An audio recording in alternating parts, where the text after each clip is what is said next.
Every day is an opportunity for growth, yet so many of us find ourselves caught in routines that don't push us forward. We all have goals, dreams, and things we want to improve about ourselves. But often, we don't know where to begin or how to make consistent progress. It's easy to get distracted by the noise of daily life and feel like the things that matter most slip through the cracks. This is why it's crucial to focus on specific areas of your life each day. These aren't just random tasks or habits. They're things that, when practiced regularly, will transform your mindset, boost your productivity, and build the discipline necessary to achieve long-term success. In this guide, you'll learn about the 10 essential things you should work on every day. These are not quick fixes or one-time efforts. They are consistent practices that, when done regularly, will help you become the best version of yourself. Each step is simple but powerful. They will help you move past the self-doubt, distractions, and bad habits that hold you back. By the end of this guide, you will understand how to make steady progress toward your goals, build the mindset of someone who keeps improving no matter what, and develop habits that stick. It's all about taking small, consistent steps each day that over time add up to meaningful change. Ready to dive in? Let's get started. Chapter 1. Identifying limiting beliefs. There are days when everything feels right, when the world seems to line up perfectly with your goals and aspirations. But then, there are other days when you feel stuck, frustrated, or like something is quietly holding you back. You might have big dreams, ambitions, and the desire to improve, but there's this invisible force that feels like it's constantly pulling you down. It's as if there's a wall that you can't see, yet you know it's there, preventing you from moving forward. That wall, more often than not, is made up of the beliefs you hold about yourself and your abilities. The concept of limiting beliefs isn't new. Most of us have heard the phrase before, but we often underestimate just how powerful they can be. These beliefs, no matter how subtle, shape the way we approach life. They are the silent drivers of our decisions, actions, and even the choices we don't make. We all have them to some degree, and they influence our behavior in ways we often don't realize. But here's the thing, these beliefs aren't facts. They are just thoughts that we've accepted as truth over time, many of which we've never questioned. The problem with limiting beliefs is that they make us believe we are incapable of achieving what we desire. They tell us we're not good enough, not smart enough, not capable enough. These beliefs might have formed in childhood, perhaps from a teacher or a parent who unknowingly planted a seed of doubt. Maybe it was a failure or rejection that led you to conclude that you weren't cut out for success. Over time, that seed grew, and now it seems like an undeniable part of who you are. But the truth is, limiting beliefs are just that, beliefs. They are not unchangeable facts of life. In fact, they are often based on distorted thinking, past experiences, or fears that no longer serve us. And if we want to make real progress, we need to identify and challenge these beliefs, one by one. It's a process that requires self-awareness and courage, but once you start questioning these beliefs, you'll begin to see a shift. You'll start realizing that the walls that seemed so tall were actually just illusions. Consider for a moment the belief that you aren't good enough. It's a common one. Many of us carry it with us in different forms, but if you take a step back, you'll realize that there's no universal standard for good enough. What does it even mean to be good enough? Is it some fixed point that once achieved, you'll suddenly become worthy of success, happiness, or fulfillment? The reality is that we are constantly evolving, constantly learning and growing. The idea of good enough is fluid, not fixed. Think about the first time you tried something new. Perhaps it was a job interview, a performance, or even a simple conversation. Chances are, you didn't feel good enough before you did it. But after the experience, you gained knowledge, confidence, and perspective. And over time, you became better. You may not have been good enough at first, but with effort, persistence, and learning, you grew into the person who is now capable. The belief that you're not good enough is simply a product of not having had enough practice or exposure to whatever you're trying to achieve. It's a belief that only holds power if you let it. The same goes for the belief that you don't deserve success or happiness. This is another belief that can limit you in ways you might not even realize. It's not uncommon for people to feel like they haven't earned their success or aren't worthy of their dreams. But the truth is, everyone deserves happiness, success, and fulfillment. You are not defined by your past mistakes, your failures, or the things that didn't work out. You are defined by the actions you take from this point forward. When you start to challenge these limiting beliefs, you might initially feel uncomfortable. It's normal. After all, you've carried these beliefs with you for years, even decades, and they've shaped the way you see the world. But once you recognize that these beliefs are not set in stone, you'll start to see new possibilities. You'll begin to understand that you can shape your own story, regardless of what your past tells you. But how do you begin the process of identifying and breaking free from these beliefs?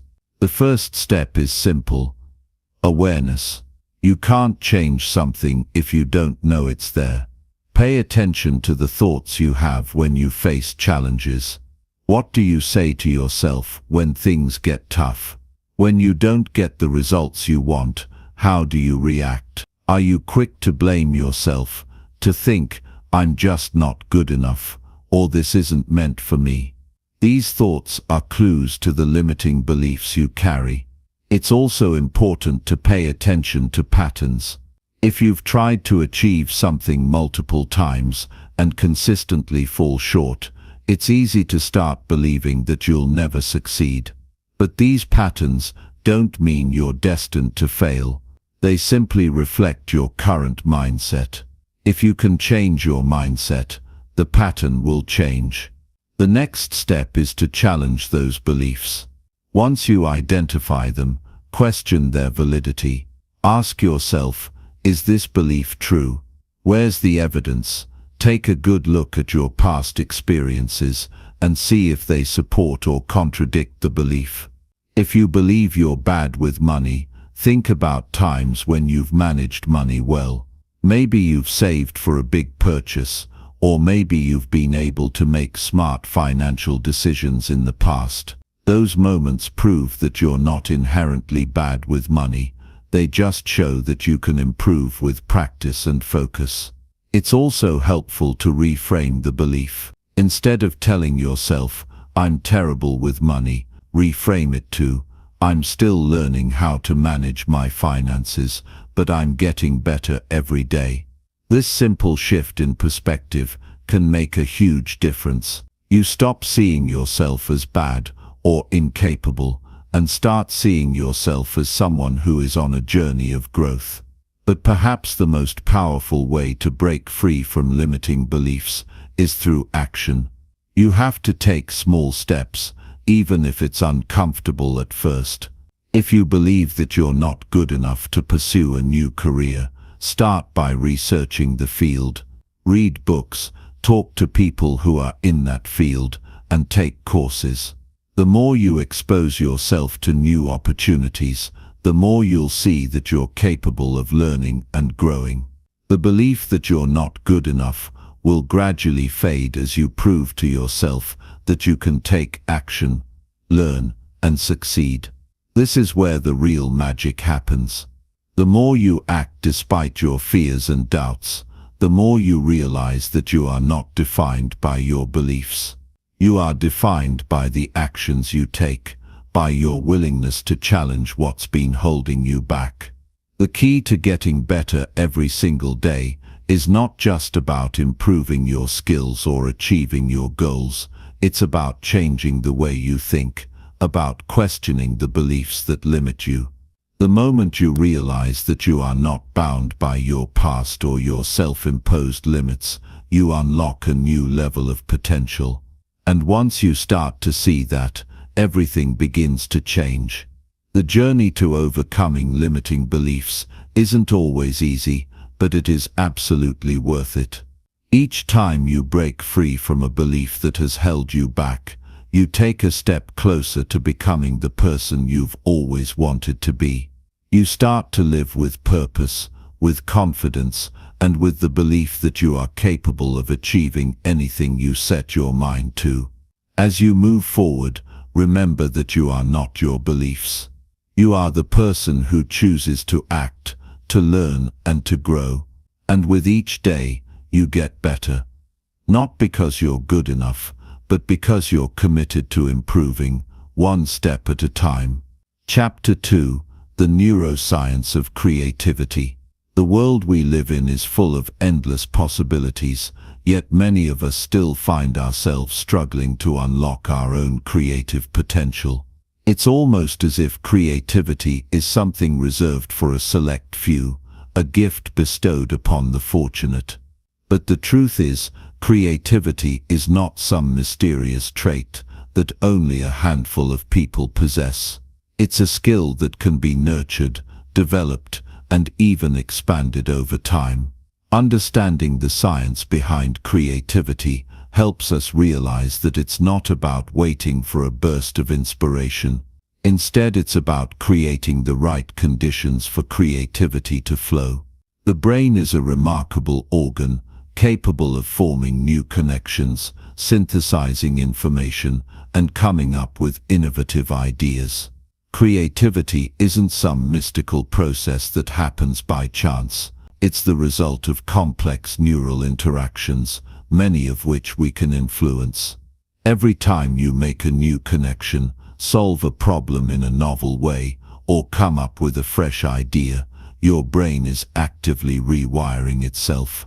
This is called neuroplasticity, and it means your brain can adapt, grow, and change based on the experiences you give it. Understanding how your brain functions when it's in a creative state is the first step in unlocking your creative potential. The brain doesn't work in a linear step-by-step fashion. It's constantly taking in information, filtering it, and making connections. Creativity occurs when you take seemingly unrelated ideas or experiences and combine them in a new way.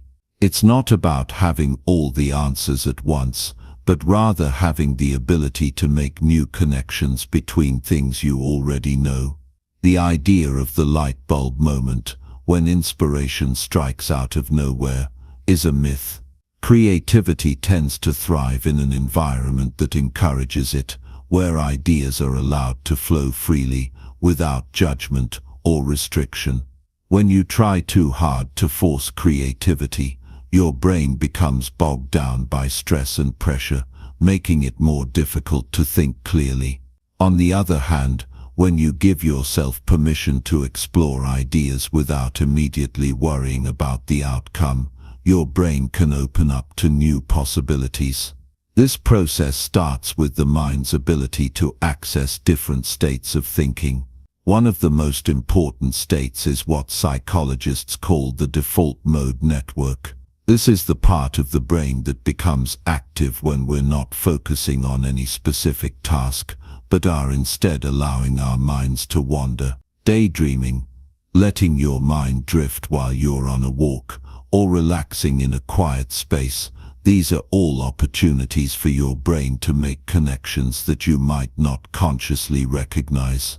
It's during these moments that your brain is actively processing information and seeking new ways to combine what it already knows. In fact, some of the most creative breakthroughs have happened when people weren't actively trying to be creative at all. Another important aspect of creativity is the ability to take risks and embrace failure. Too often, we shy away from trying something new because we fear failure. We worry about looking foolish or making mistakes, and that fear prevents us from taking action. But the reality is, failure is an essential part of the creative process. It's through our mistakes that we learn and grow. Each failure teaches us something valuable, whether it's a new perspective, a different approach, or simply the knowledge that we're one step closer to finding the solution.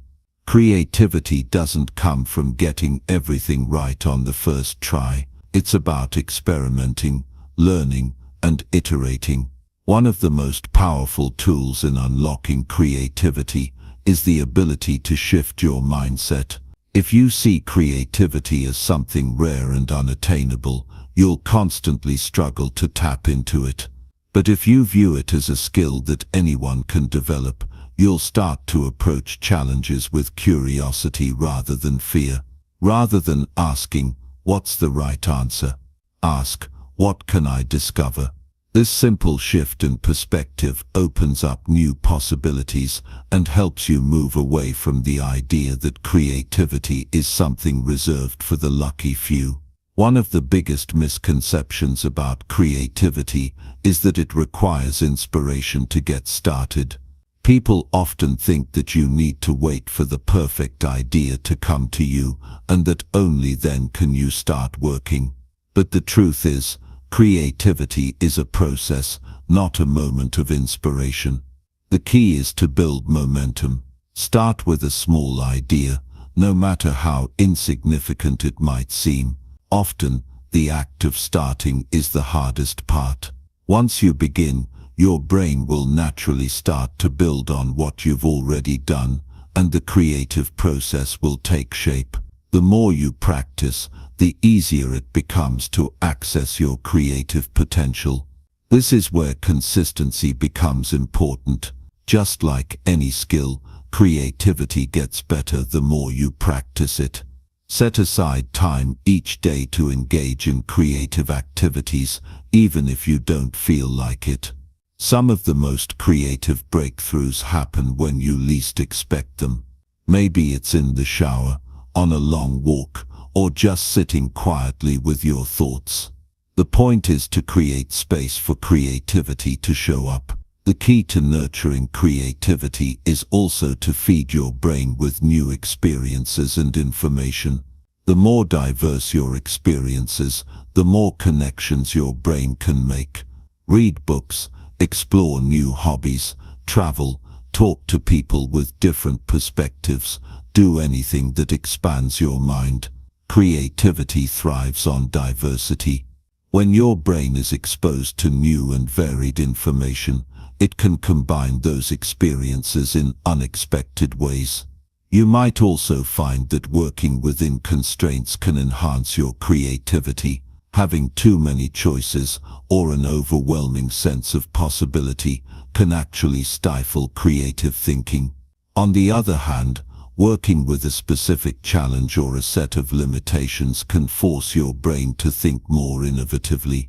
This is why certain creative exercises, like brainstorming within a set of rules or creating something out of limited materials, can help trigger new ideas.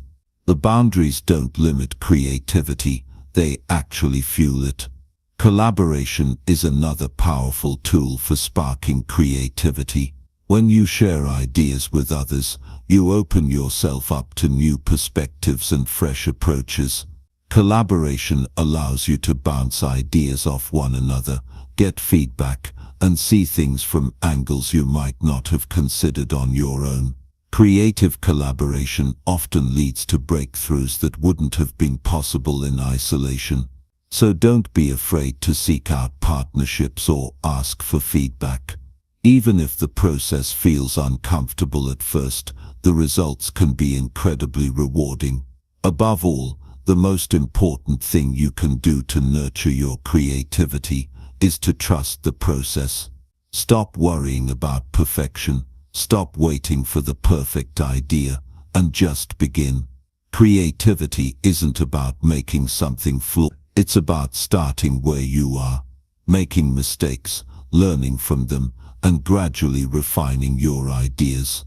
With each step forward, your creativity will grow, and as it does, you'll find yourself more open to new ideas, more willing to take risks, and more confident in your ability to create something unique. The beauty of creativity is that it's not limited to any one area of life. You can be creative in your job, in your relationships, in your personal development. Creativity is not about being an artist.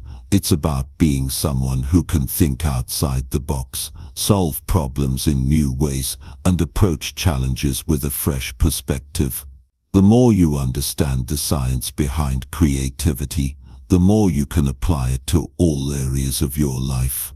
The possibilities are endless, as long as you embrace the process and give yourself the freedom to explore. So start today. Give yourself permission to think differently, to challenge your assumptions, and to experiment without the pressure of needing to be perfect.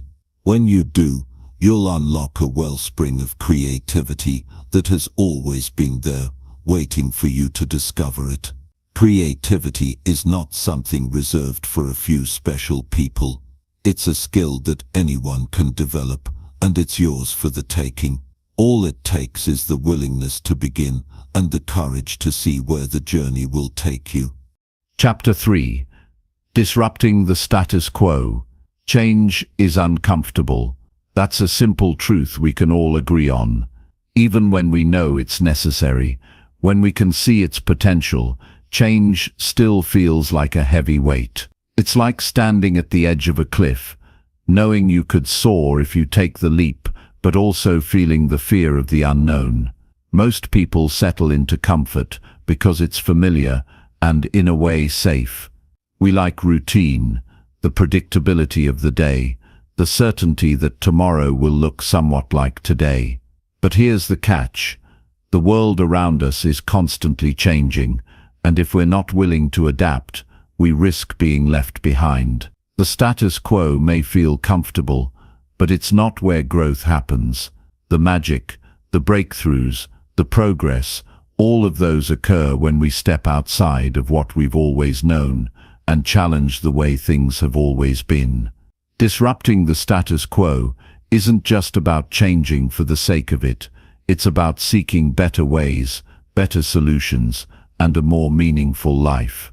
It's about questioning the things that hold us back and daring to step into uncharted territory. But change, by its nature, demands courage. It's a willingness to be uncomfortable, to challenge yourself, and to embrace the uncertainty of not knowing exactly where you'll land. It's far easier to maintain the status quo, but by doing so, you're missing out on the potential to grow, to achieve, to be better than you were yesterday. The first step in disrupting the status quo is understanding that the world around you is shaped by people who dared to be different, people who challenged accepted norms. Think about the great innovators throughout history, the people who changed the way we live. Thomas Edison, Albert Einstein, Steve Jobs. None of these individuals took the path of least resistance. They faced setbacks, doubters and failures, yet they were driven by a belief that something could be different. They saw the potential in what others couldn't see and took steps to bring their vision to life. This mindset is the key to disrupting the status quo in your own life.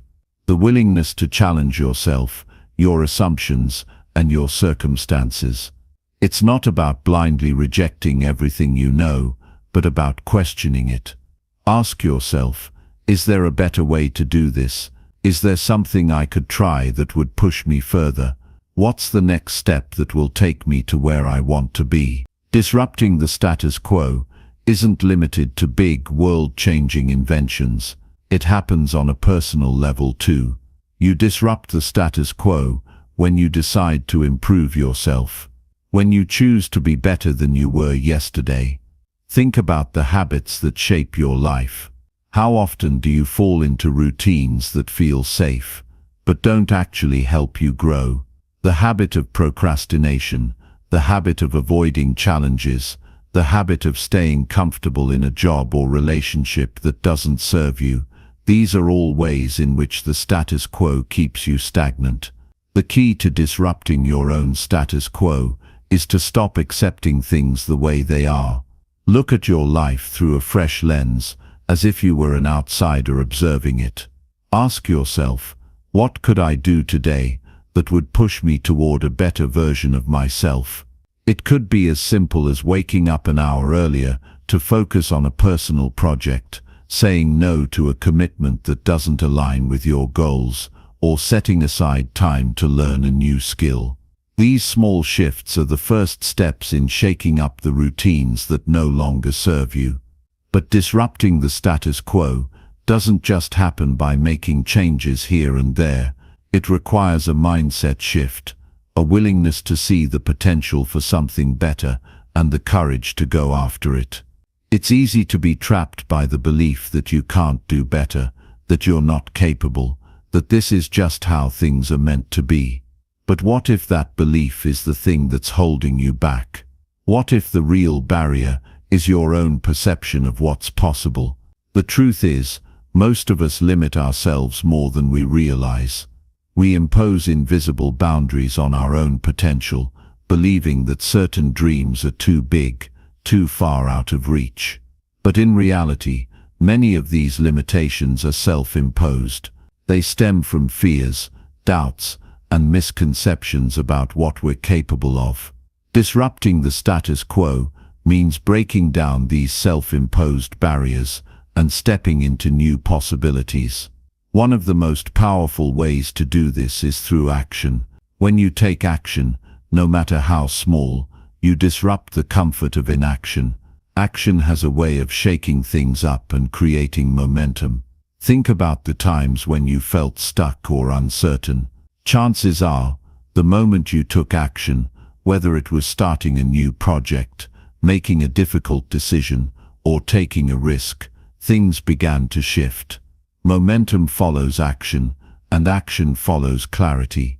When you start moving in a new direction, the path becomes clearer. Taking action requires you to take ownership of your choices. You are responsible for creating the life you want, and this requires bold decisions. Disrupting the status quo requires you to stop waiting for permission and to start making things happen for yourself. You might not know the exact outcome, and that's okay. But by taking that first step, you're saying, I'm not content with the way things are. I'm ready for something more. Another important aspect of disrupting the status quo is resilience. Change doesn't happen overnight, and the road to transformation is often filled with setbacks and failures. It's easy to give up when things don't go as planned, but real change doesn't happen because everything is perfect. It happens because you keep going, even when it feels difficult. Resilience is about staying committed to your goals, even in the face of adversity. It's about embracing failure as part of the process and not letting it define you. Disrupting the status quo also involves surrounding yourself with people who inspire you, people who encourage you to be better, people who are willing to challenge you and push you out of your comfort zone. Look at the people you spend time with. Do they elevate you, or do they keep you stuck in the same old patterns? The people around you have a huge influence on your mindset and your ability to break free from the status quo. Seek out those who inspire growth, who have a vision for the future, and who push you to be the best version of yourself. When you make the decision to disrupt the status quo, you're not just changing your own life. You're creating a ripple effect that extends to everyone around you. Your courage, your determination, your willingness to take action, it all inspires others to do the same. Think about the people who have inspired you in your life.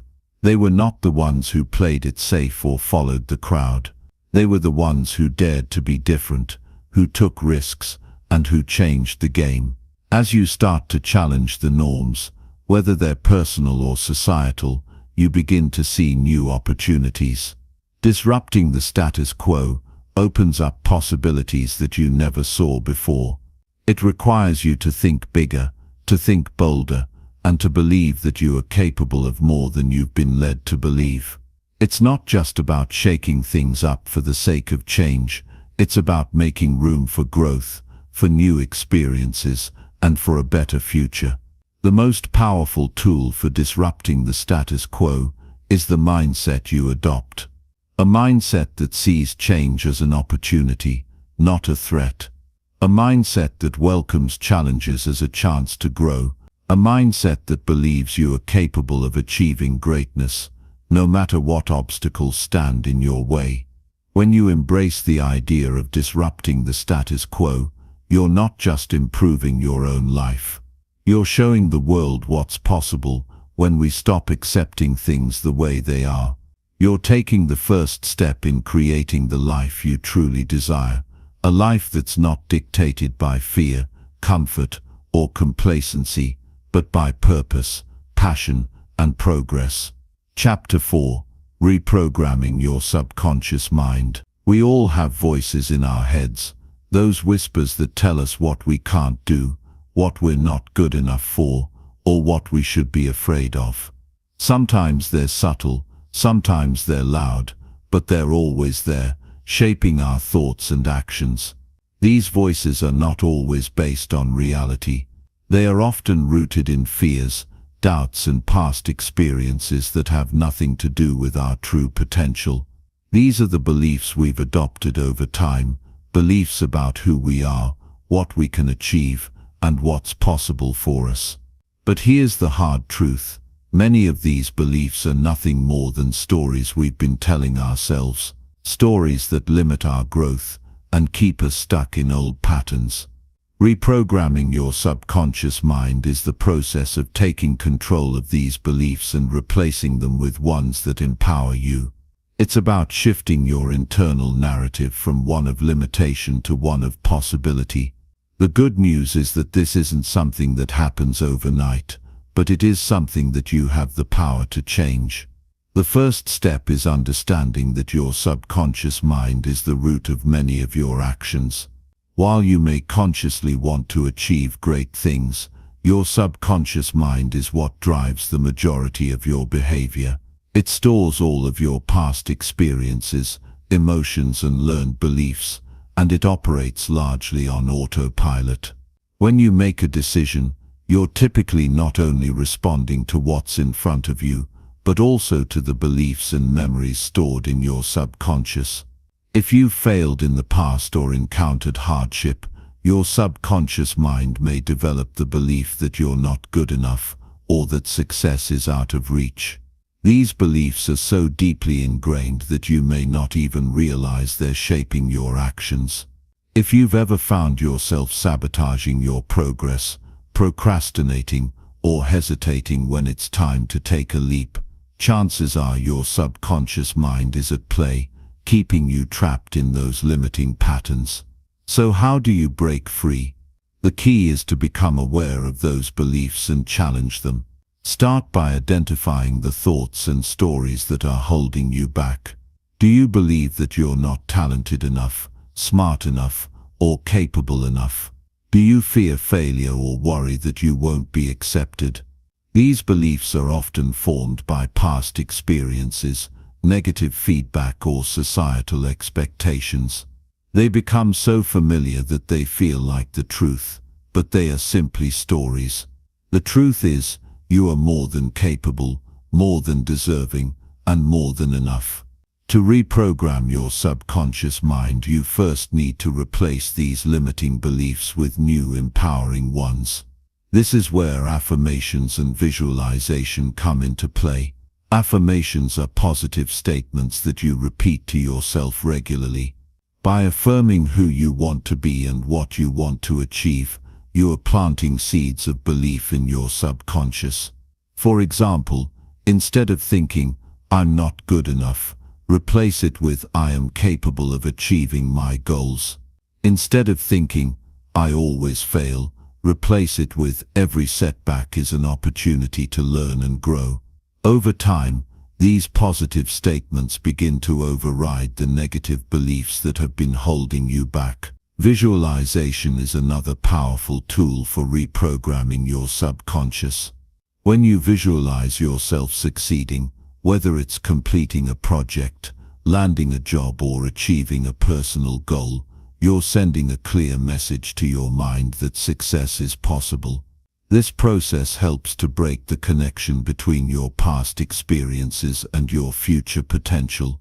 It allows you to see yourself not as a victim of your circumstances, but as someone who can create new outcomes. The more vividly you imagine yourself succeeding, the more your subconscious mind begins to accept it as a reality. One of the biggest challenges in reprogramming your subconscious mind is overcoming resistance. The subconscious doesn't like change. It's comfortable with the familiar, even if that familiar thing is holding you back. When you try to shift your beliefs, you may encounter pushback. You might feel a sense of doubt or resistance, almost as if something inside of you is saying, "This isn't who I am." But that's exactly the point.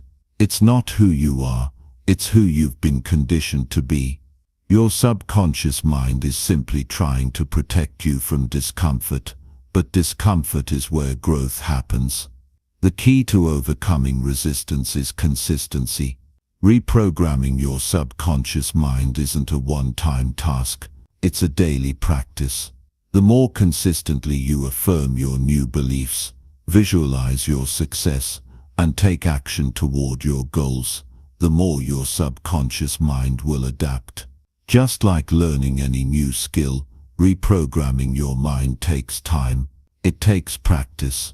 But the more you do it, the easier it becomes.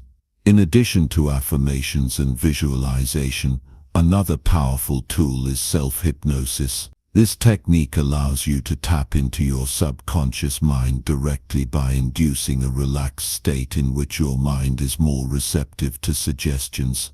In this state, you can give yourself positive affirmations or visualize your goals with even greater clarity. Many successful people use self-hypnosis as a way to change their mindset and reprogram the beliefs. While it may sound like something out of a movie, it's simply a state of deep relaxation where your mind is more open to new ideas. Another effective method for reprogramming your subconscious mind is through meditation. Meditation helps to quiet the mind and increase your awareness of your thoughts. It allows you to observe your internal dialogue without judgment. In doing so, you can start to notice the limiting beliefs that arise and replace them with new empowering thoughts. Meditation also helps you stay present, which is essential for breaking free from old patterns. When you focus on the present moment rather than dwelling on past failures or worrying about the future, you create space for new beliefs and new experiences to take root. As you go through this process of reprogramming, it's important to remember that your subconscious mind doesn't always work on your timeline. It's not about snapping your fingers and suddenly feeling different. It's about small, consistent shifts that build over time. Each time you affirm a positive belief, visualize your success, or meditate with intention, you're rewiring your brain to align with your new reality. These changes may not always feel dramatic in the moment, but over time they will lead to significant shifts in how you perceive yourself and the world around you. Another key element in reprogramming your subconscious mind is to take action. Your mind can't distinguish between imagined experiences and real experiences, which means that when you visualize yourself succeeding or take steps toward your goals, your subconscious begins to accept that reality is true. The more action you take, the more your subconscious mind aligns with the beliefs you are trying to instill. Even small actions like making a phone call, starting a new project, or learning a new skill signal to your mind that you are moving forward. The more you act in alignment with your new beliefs, the more your subconscious will accept those beliefs as part of your identity. It's also important to surround yourself with positive influences, people, books, podcasts, or any content that reinforces the beliefs you want to adopt. When you fill your environment with messages that encourage growth, positivity, and success, you create an atmosphere that supports your reprogramming efforts. The people you spend time with have a significant impact on your subconscious mind. If you're constantly surrounded by negativity or self-doubt, it will be much harder to change your beliefs. But if you're around people who uplift you and challenge you to grow, you'll find that your subconscious mind starts to reflect those influences. Reprogramming your subconscious mind isn't about changing who you are. It's about removing the obstacles that have been limiting you. It's about uncovering the truth of who you are and aligning your beliefs with your true potential. It's about creating new stories of strength, success, and possibility that empower you to live the life you were always meant to live. The journey of reprogramming your mind is ongoing, but with consistent effort, the rewards are immense. You'll begin to see yourself in a new light, with a deeper sense of confidence and belief in your ability to achieve your goals. Over time, your subconscious mind will reflect your new beliefs, and the life you desire will start to become your reality. Chapter 5. The Myths of Confidence. Confidence is a trait that many people believe is reserved for a select few. It's often thought of as something you either have or you don't, a natural gift that some are born with and others simply lack. But the truth is, confidence is not something you are born with, it's something you can develop. It is a skill, and like any other skill, it takes practice, patience, and intentional effort to build and sustain. One of the biggest misconceptions about confidence is that it comes from external validation. We often think that if we get recognition from others, if we win a competition, or if we achieve a certain goal, then we'll finally feel confident. But this is the myth that holds so many people back. External validation can be fleeting. It's dependent on others, and as we all know, it's unreliable. Relying on the approval of others for our sense of worth is a dangerous game, because it means that our confidence is constantly at the mercy of someone else's opinion or circumstances. True confidence comes from within. It's the belief in your own abilities, the trust that you are capable of handling whatever comes your way. It doesn't depend on external factors. Instead, it's rooted in self-assurance, self-belief, and the knowledge that you are enough, exactly as you are. Developing this internal validation system is one of the most powerful steps you can take on the path to greater confidence. When we rely on others to tell us we're good enough, we're handing over our power. But when we cultivate internal validation, we take control of our self-worth. It doesn't matter if someone doesn't like us or if we fail at something. Our confidence doesn't crumble because it wasn't built on fragile foundations. Instead, we know that our value is inherent, not dependent on external praise or success. The most successful and confident individuals understand this. They don't wait for someone else to tell them they're good enough. They tell themselves that every single day. A great way to build internal validation is through self-affirmations. These aren't just empty words. They're powerful statements that remind you of your strengths, your potential, and your worth. Affirmations work by reinforcing positive beliefs about yourself, counteracting the negative ones that may have been built up over time. You might start with simple statements like, "I am worthy," "I am capable," or "I trust myself to succeed." These affirmations are not wishful thinking. They are reminders of the truth that your value is not contingent on the opinions of others. Over time, as you repeat these affirmations, they will begin to reshape your mindset. They will help you shift from a place of doubt and insecurity to a place of self-assurance. It's important to remember that the process of building confidence is gradual. It won't happen overnight. But with consistency, you'll notice a shift. The more you affirm your worth, the more you start to believe it. You begin to recognize your own strength and capabilities, and that recognition becomes the foundation of your confidence. Another way to build internal validation is by setting and achieving small goals. Confidence is built through competence. When we achieve something, no matter how small, we prove to ourselves that we are capable. Each small victory, no matter how insignificant it may seem, reinforces the belief that we can handle more, that we are capable of succeeding. It's important to celebrate these small wins because they lay the groundwork for larger successes. The more you accomplish, the more you build evidence that you can do hard things. This evidence, over time, becomes the foundation of your confidence. It's also essential to embrace the inevitable setbacks and failures that come with any journey. Often, we associate failure with a lack of confidence, thinking that if we were truly confident, we would never fail. But the opposite is true. Failure is a part of growth. It's a necessary step on the road to success. The most confident people are not the ones who never fail. They're the ones who fail, learn from it and keep moving forward. They understand that failure doesn't define them. It's simply a lesson. When you can adopt this mindset, you'll start to see challenges as opportunities rather than threats.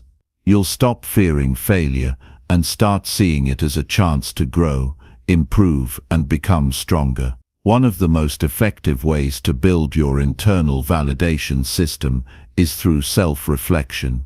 At the end of each day, take a moment to reflect on what you did well. What are the things that you accomplished, no matter how small? What strengths did you demonstrate? By reflecting on your successes and strengths, you reinforce your belief in yourself.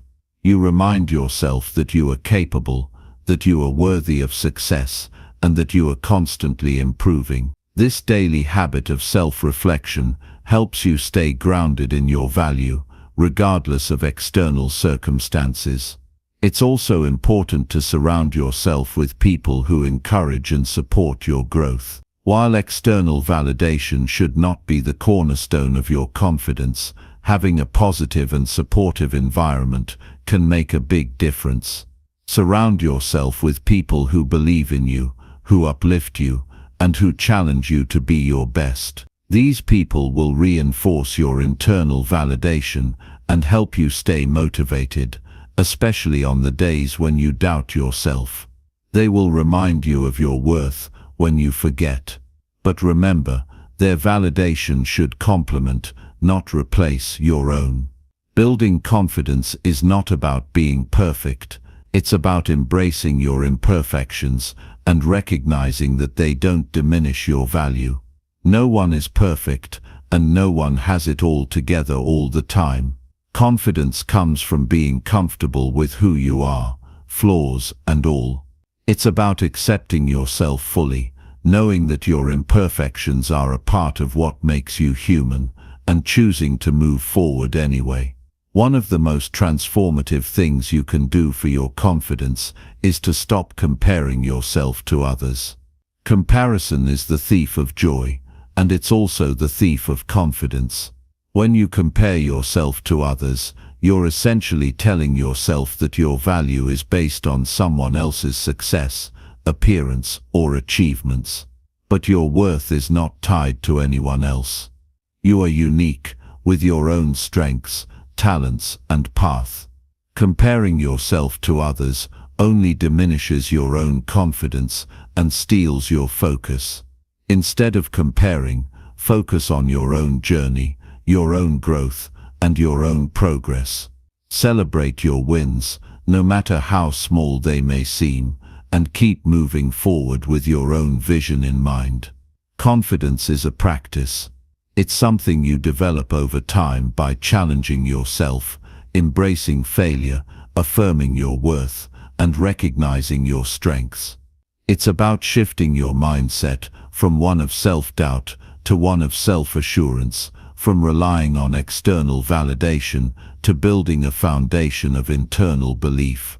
By cultivating this internal validation system, you will create an unshakable confidence that doesn't depend on anyone else's approval. And when you have that internal confidence, nothing can stop you from achieving your goals and becoming the person you're meant to be. Chapter 6. Building your internal validation system. We often look outside ourselves for the validation we crave. We seek approval from friends, family, co-workers, and even strangers. We think that if we can just hear the words we long for, "You're doing great," "You're talented," "You're enough," then we'll finally feel the sense of worth and confidence we desire. The truth is, no amount of external praise can make us feel truly validated unless we first learn how to validate ourselves. When we rely on others for validation, we give away our power. We let someone else's opinions shape how we feel about ourselves. If they're pleased with us, we feel good. If they're critical or indifferent, our self-worth takes a hit. It's a constant roller coaster, and the highs are often fleeting, while the lows feel crushing. But true inner confidence isn't built on external sources. It comes from learning to validate ourselves from the inside out. Self-validation means giving yourself permission to believe in your own worth, regardless of what others think or say. It's recognizing your value, your abilities, and your potential without waiting for someone else to tell you that you are worthy. When you learn to validate yourself, you create a solid foundation of self-respect and confidence that no one can take away. Building an internal validation system is about shifting your mindset and recognizing that you don't need anyone else's approval to know that you are enough. It's about developing a deep sense of self-awareness and self-compassion, and it starts with understanding that you are worthy simply because you exist. It's not about being perfect, and it's certainly not about meeting someone else's expectations. It's about embracing who you are, flaws and all, and giving yourself credit for the progress you make every day. A good first step in developing your own validation system is to start practicing self-compassion. We are often our harshest critics, focusing on our mistakes and shortcomings rather than acknowledging our strengths and successes. If you've ever made a mistake and beat yourself up over it, you know how easy it is to fall into a cycle of self-doubt and self-criticism. But self-compassion asks you to treat yourself with the same kindness and understanding that you would offer a friend. When you make a mistake, instead of berating yourself, remind yourself that you are human, and all humans make mistakes.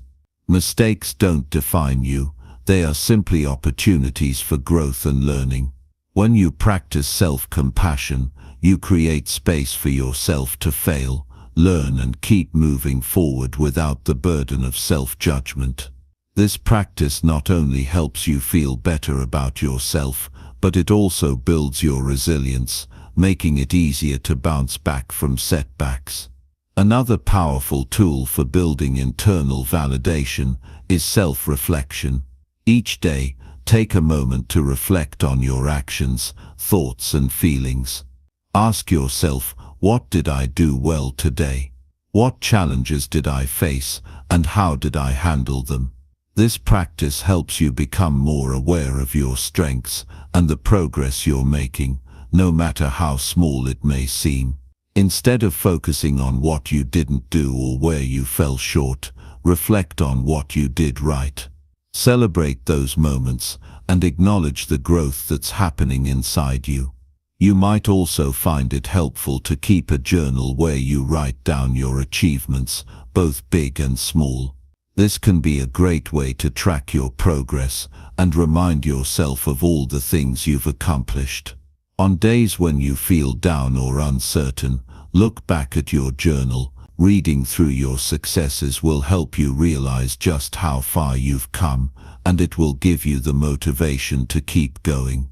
Over time, you'll begin to see a pattern of growth and resilience, and that will reinforce your belief in your own abilities. One of the most important aspects of self-validation is learning to trust yourself. When we seek validation from others, we're essentially saying that we don't trust our own judgment. We're looking outside ourselves for approval because we're unsure of our own decisions.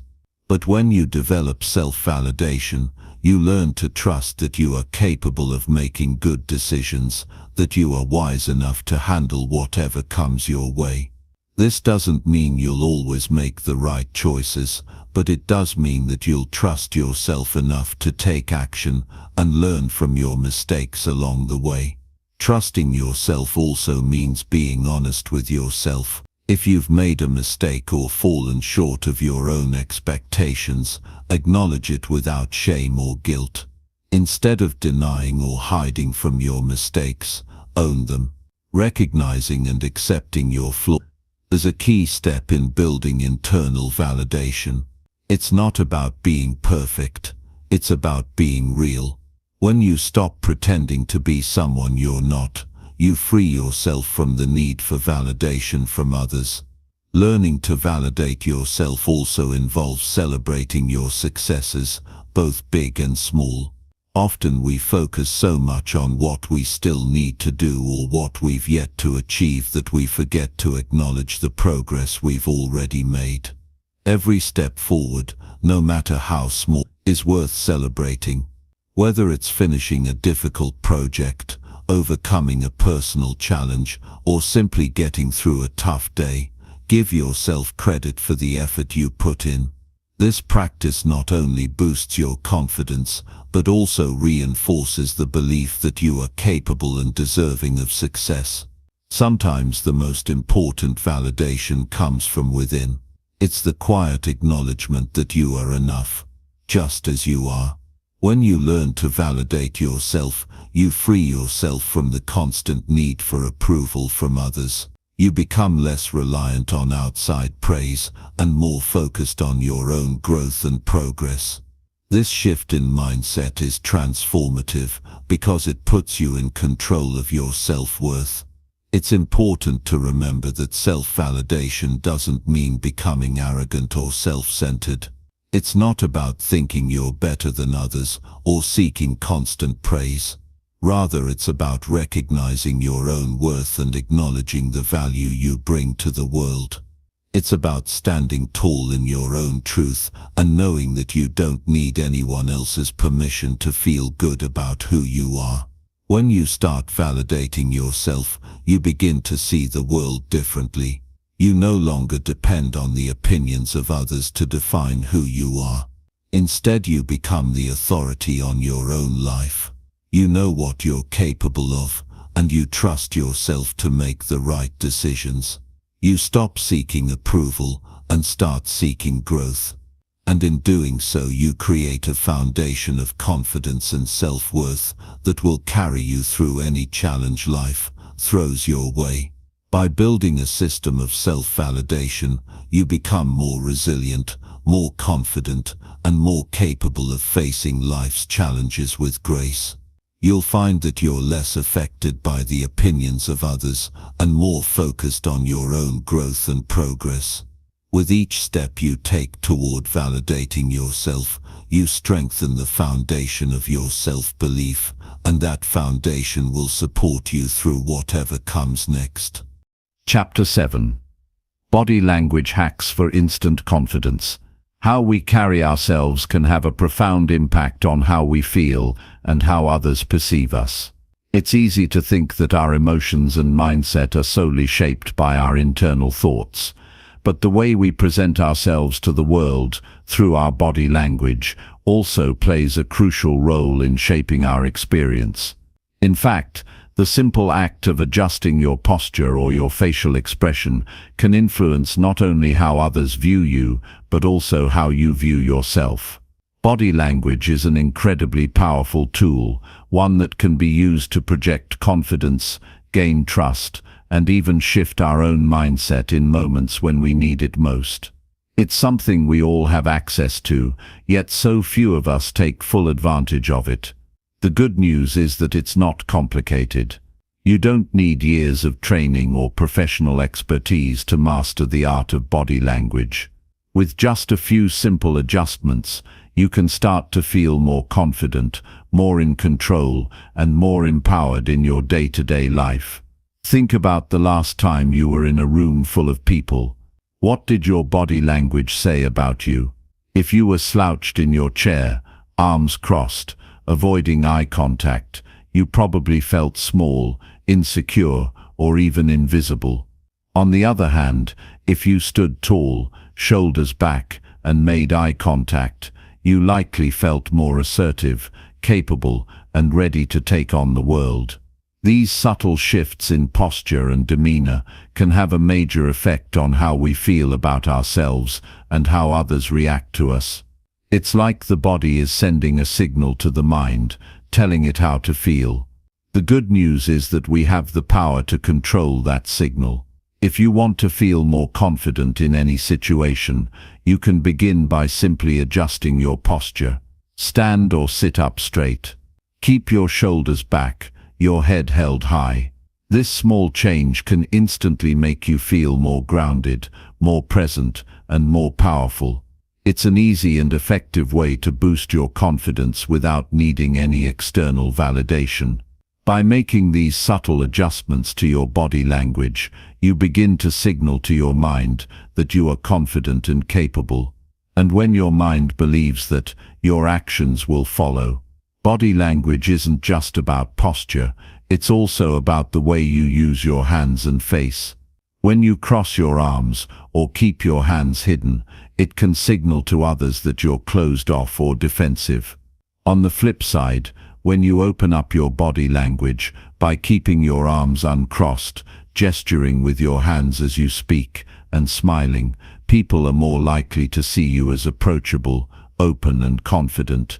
And you'll likely start to feel more confident too. The key is to become aware of how you're holding your body and making small adjustments that make you feel more open and assertive. This doesn't mean you need to adopt an overly dramatic or forced posture. It's about finding a natural, relaxed way to present yourself that exudes confidence and ease. The face is another area where body language can make a big difference. When we're feeling insecure or uncertain, we tend to make ourselves smaller. Our eyes may dart around, we avoid eye contact, or we look down at the ground. These subtle signals can convey to others that we lack confidence or are unsure of ourselves. But when we maintain eye contact, smile and hold our head high, we project a sense of assurance and trustworthiness. A simple smile can make a world of difference, not only in how others perceive you but also in how you feel about yourself. Smiling sends a message to your brain that you are happy, relaxed and confident, even if you don't fully feel that way yet. It's one of the easiest ways to boost your mood and create a sense of confidence, and it's something you can do in any situation. Now, think about how these changes in body language can be applied to everyday situations. If you're walking into a meeting or a social event where you may feel nervous, try to focus on how you're holding your body. Stand tall, take slow, deliberate steps, and make eye contact with the people around you. By doing this, you immediately shift your mindset from one of self-doubt to one of self-assurance. You might still feel a little nervous on the inside, but your body language will tell a different story. And over time, you'll notice that when you hold yourself in a confident manner, your feelings of nervousness tend to fade. It's also worth mentioning that body language isn't just for external interactions. It can affect how we feel about ourselves internally. When you change your posture, you change how your mind and body interact. When you adopt a posture of confidence, you send a message to your brain that you are capable, that you are in control. Even when you're feeling unsure, If you stand or sit in a way that exudes confidence, you begin to feel more in control of the situation. It's a simple yet powerful shift that can have a significant impact on your mindset and emotional state. One of the most well-known techniques for using body language to improve confidence is known as the power pose. The concept behind this idea is that adopting expansive, open body postures, like standing with your feet shoulder-width apart, your hands on your hips, and your chest lifted, can actually boost your confidence levels and make you feel more powerful. Studies have shown that power poses can increase levels of testosterone, the hormone associated with dominance and power, and decrease levels of cortisol, the stress hormone, making you feel more confident and less anxious. While this might sound like a small change, it has been shown to influence how we feel in a major way. By taking a moment to assume a power pose before a big presentation or stressful situation, you can prepare yourself mentally and physically to tackle whatever comes your way. Another way to use body language to your advantage is through mirroring. Mirroring is the act of subtly mimicking the body language of the person you're interacting with. This creates a sense of connection and rapport, making the other person feel more comfortable and understood. In turn, this can make you feel more confident in the interaction. The key here is to mirror the other person's movements and gestures in a natural, relaxed way. For example, if they lean forward, you can lean forward slightly too. If they smile, you can smile in return. This simple technique helps create a sense of ease and mutual respect, and it's a powerful way to build confidence in social interactions. Mastering body language is not about pretending to be someone you're not. It's about becoming more aware of how your body language reflects your internal state and making small adjustments to align that with the confidence you want to project. It's about knowing that you have the power to influence how you feel and how others perceive you simply by paying attention to the way you carry yourself. Confidence doesn't come from some external source, it comes from within, and one of the easiest ways to access that confidence is through your body. By adjusting your posture, making eye contact, smiling, and using open body language, you can immediately shift your mindset and project an image of self-assurance. Over time, these small changes will become second nature, and you'll begin to embody the confidence you once thought was out of reach. It's all about harnessing the power of your own body to create a more confident, more empowered version of yourself. Chapter 8. Mastering the art of incremental improvement. The path to improvement often feels daunting. There are big dreams to chase, ambitions that seem just out of reach, and goals that feel impossible to achieve. Yet, the reality is that progress doesn't always happen in giant leaps. In fact, it's often the small incremental steps we take every day that create the biggest shifts in our lives over time. This concept of incremental improvement is not just about making big changes once in a while. It's about focusing on small, consistent actions that add up over time. Instead of trying to transform yourself all at once, the key is to focus on one small improvement today. The next day, do the same. And over time, these small changes begin to compound, creating a momentum that propels you toward your larger goals. Imagine a large mountain. The idea of climbing it might seem overwhelming at first, but if you break it down into smaller, manageable steps, one foot in front of the other, you'll eventually find yourself at the summit. It's the same with self-improvement. When you focus on taking small actions consistently, you're building a foundation for growth that doesn't feel as intimidating as trying to change everything at once. The beauty of incremental improvement is that it's sustainable. Rather than attempting to make radical changes that are hard to maintain, small daily improvements are much more manageable.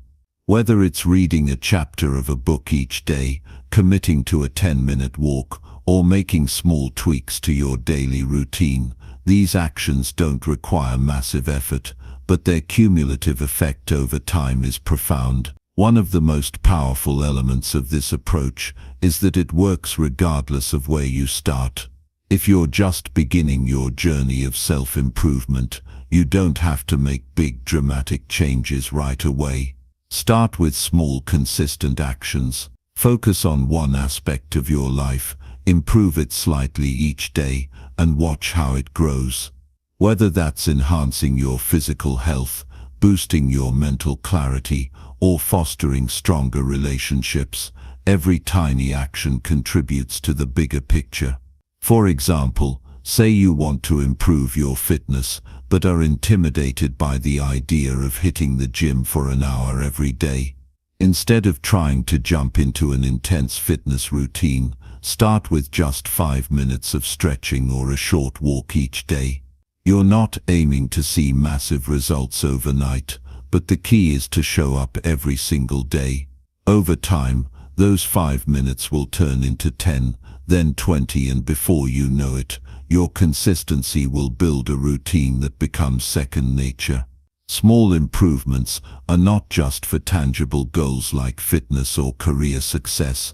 They can also work wonders in your mindset and mental health. For example, you can begin by practicing gratitude each day. Instead of focusing on the negative, start with the small act of writing down one thing you're thankful for. At first this might feel forced, but with consistency, your brain will begin to recognize more positive things, shifting your overall mindset. Day by day, you'll find yourself more optimistic and better equipped to handle challenges. What makes incremental improvement so powerful is that it fosters a sense of progress. It can be easy to get discouraged when you don't see instant results.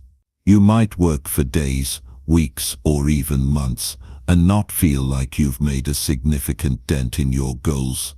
But when you look back at how far you've come, you'll realize that every small effort has added up to something much bigger. That feeling of steady progress is what keeps you going when the road ahead seems long. This principle of improvement also helps avoid burnout. We've all been guilty of setting ambitious goals that we expect to achieve overnight. But when we don't see results quickly, we often lose motivation and give up. By focusing on small, sustainable improvements, you set yourself up for long-term success. It's about setting yourself up for daily wins rather than waiting for a big win that might take months to materialize. With this mindset, every small victory becomes something worth celebrating. An important aspect of this process is learning to measure your progress, not by how far you have to go, but by how far you've come. Progress isn't always linear, and some days will be harder than others. But if you're committed to showing up every day, even when it's difficult, you'll find that incremental improvements will lead to consistent growth. Tracking your progress helps you stay motivated and focused on the long-term outcome, instead of getting bogged down by short-term setbacks. A useful tool for tracking progress is the idea of setting micro goals. These are the tiny, manageable goals you can achieve each day or week that move you closer to your larger goal. For example, if you're working toward writing a book, your micro goal might be to write 200 words a day. If you're aiming for better health, it could be adding one more healthy meal to your week or drinking an extra glass of water each day. The key is that these goals are achievable, realistic, and small enough that they don't overwhelm you. The beauty of micro goals is that they give you the flexibility to stay consistent while also making room for real-life circumstances.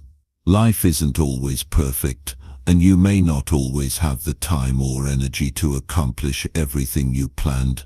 But when your goals are small and realistic, it's easier to pick yourself back up after a tough day and continue moving forward. It removes the pressure of needing to be perfect every time, and instead, it encourages progress without guilt. What's more, the practice of small improvements is not just about what you can achieve, but how it changes you as a person. When you commit to incremental improvement, you develop the habit of perseverance. You learn to show up every day, even when you don't feel like it. Over time, this mindset of steady progress becomes part of your identity. Instead of seeing yourself as someone who struggles to stay motivated or achieves goals only occasionally, you become someone who is consistently improving, no matter how small the steps may be. When you commit to the process of incremental improvement, you also become more adaptable. Life will always present challenges and obstacles, but by focusing on small, manageable steps, you become better equipped to navigate those challenges. You learn to adjust your goals, adapt your strategies, and keep moving forward, even when the path isn't straight.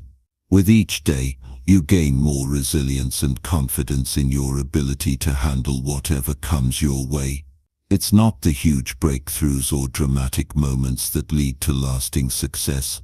It's the small, consistent actions that compound over time.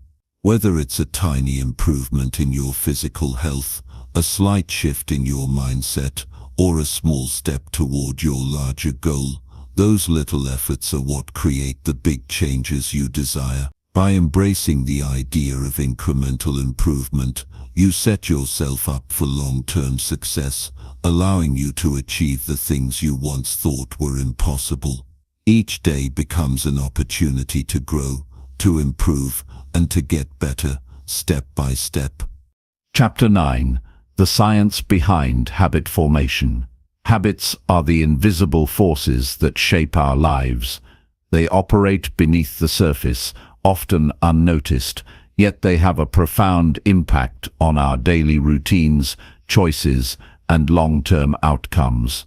If you want to change your life, you first need to understand how habits work and learn how to harness their power for your benefit.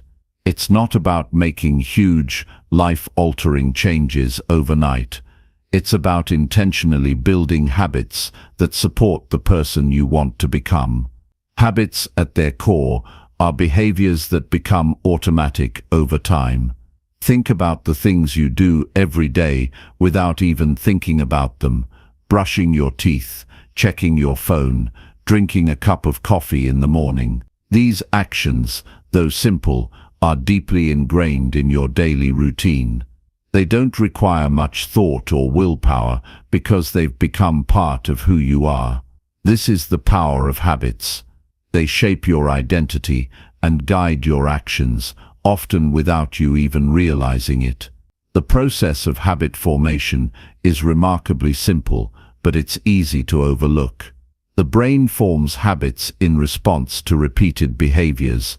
The more you repeat an action, the more automatic it becomes. Over time, your brain begins to associate certain cues with specific actions, which is why, for example, you might automatically reach for your phone when you wake up in the morning, or feel compelled to check your email throughout the day. These actions are so embedded in your routine that they require very little conscious effort.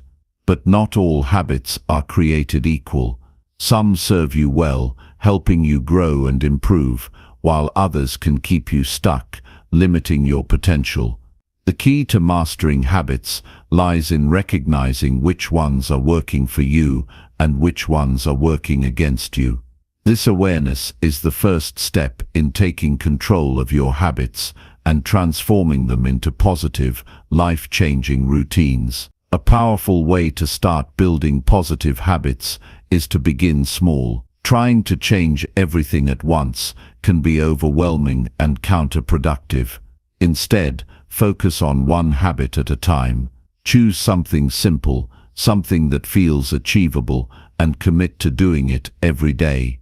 It might be something like drinking a glass of water first thing in the morning, journaling for 5 minutes before bed, or spending 10 minutes each day reading a book.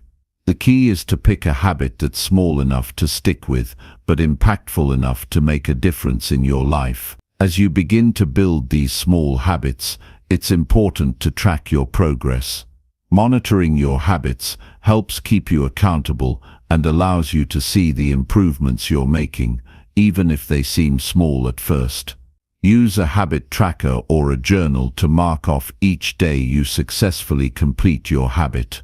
This simple act of tracking can be incredibly motivating and reinforce the behavior, making it easier to continue. One of the most common reasons people fail to stick with new habits is because they try to do too much, too soon. It's easy to get excited about self-improvement and think that in order to succeed, you need to make huge changes. But the truth is, small, consistent actions are far more effective than drastic, short-term efforts. When you focus on building one small habit at a time, you allow your brain to adapt and create new neural pathways. Over time, these small habits will compound, leading to big changes in your life. Another critical aspect of habit formation is consistency. It's not enough to simply do something once or twice and expect it to stick. For a habit to truly take root, you need to repeat it consistently over time. Studies show that it takes, on average, around 66 days for a new behavior to become automatic. This means that in the beginning, it may feel awkward or forced, but if you stick with it, it will eventually become second nature. The key is to stay committed, even when it feels challenging or when progress seems slow. The environment you create for yourself also plays a significant role in habit formation. Our surroundings have a huge influence on our behaviors, often in ways we don't even realize. If you want to make a positive habit easier to stick with, set up your environment to support that behavior. For example, if you want to eat healthier, keep healthy snacks readily available and remove temptations from your kitchen. If you want to exercise in the morning, lay out your workout clothes the night before so you're ready to go. The more you make your environment work for you, the easier it will be to form and maintain your desired habits. As you start to build new habits, it's also important to be patient with yourself. The process of habit formation is not always linear. Some days you might miss a habit or struggle to stay consistent. This is normal. What matters is that you don't give up. It's about progress, not perfection. When you slip up, don't beat yourself up. Instead, reflect on what happened and use it as an opportunity to learn and adjust. Remember, the goal is to keep going, even when things don't go perfectly. The more you practice, the easier it will get. One of the most powerful ways to reinforce a habit is by pairing it with something you already do. This technique is called habit stacking. For example, if you already have a habit of making coffee every morning, you can stack a new habit on top of it. Maybe you decide that while your coffee is brewing, you'll spend 5 minutes doing a quick stretch or reading an inspirational quote. By linking a new habit with an existing one, you create a natural trigger that makes it easier to remember and follow through. Over time, as you build more habits and reinforce the ones you've already established, you'll start to notice significant changes in your life. These small daily actions may seem insignificant in the moment, but when compounded over time, they can lead to massive transformation. You'll begin to see improvements in your health, productivity, mindset, and relationships, sometimes in ways you didn't even anticipate. The secret to long-term success lies in these consistent, incremental actions. The beauty of habits is that they give you the power to create the life you want without having to rely on willpower alone. Willpower is limited, but habits are automatic. Once you establish a routine, you no longer need to force yourself to take action. The behavior becomes ingrained in your daily life. This is why it's so important to focus on building positive habits that align with your goals and values. When you make progress every day, even in small ways, you create a life that reflects who you want to become. Ultimately, Habits are the building blocks of transformation. They are the small, everyday actions that shape your future. When you master the art of habit formation, you unlock the ability to make lasting changes in any area of your life. Whether you want to improve your health, grow in your career, or cultivate a stronger mindset, it all starts with the habits you create today. So take a moment to reflect on the habits that are currently driving your life. Are they serving you?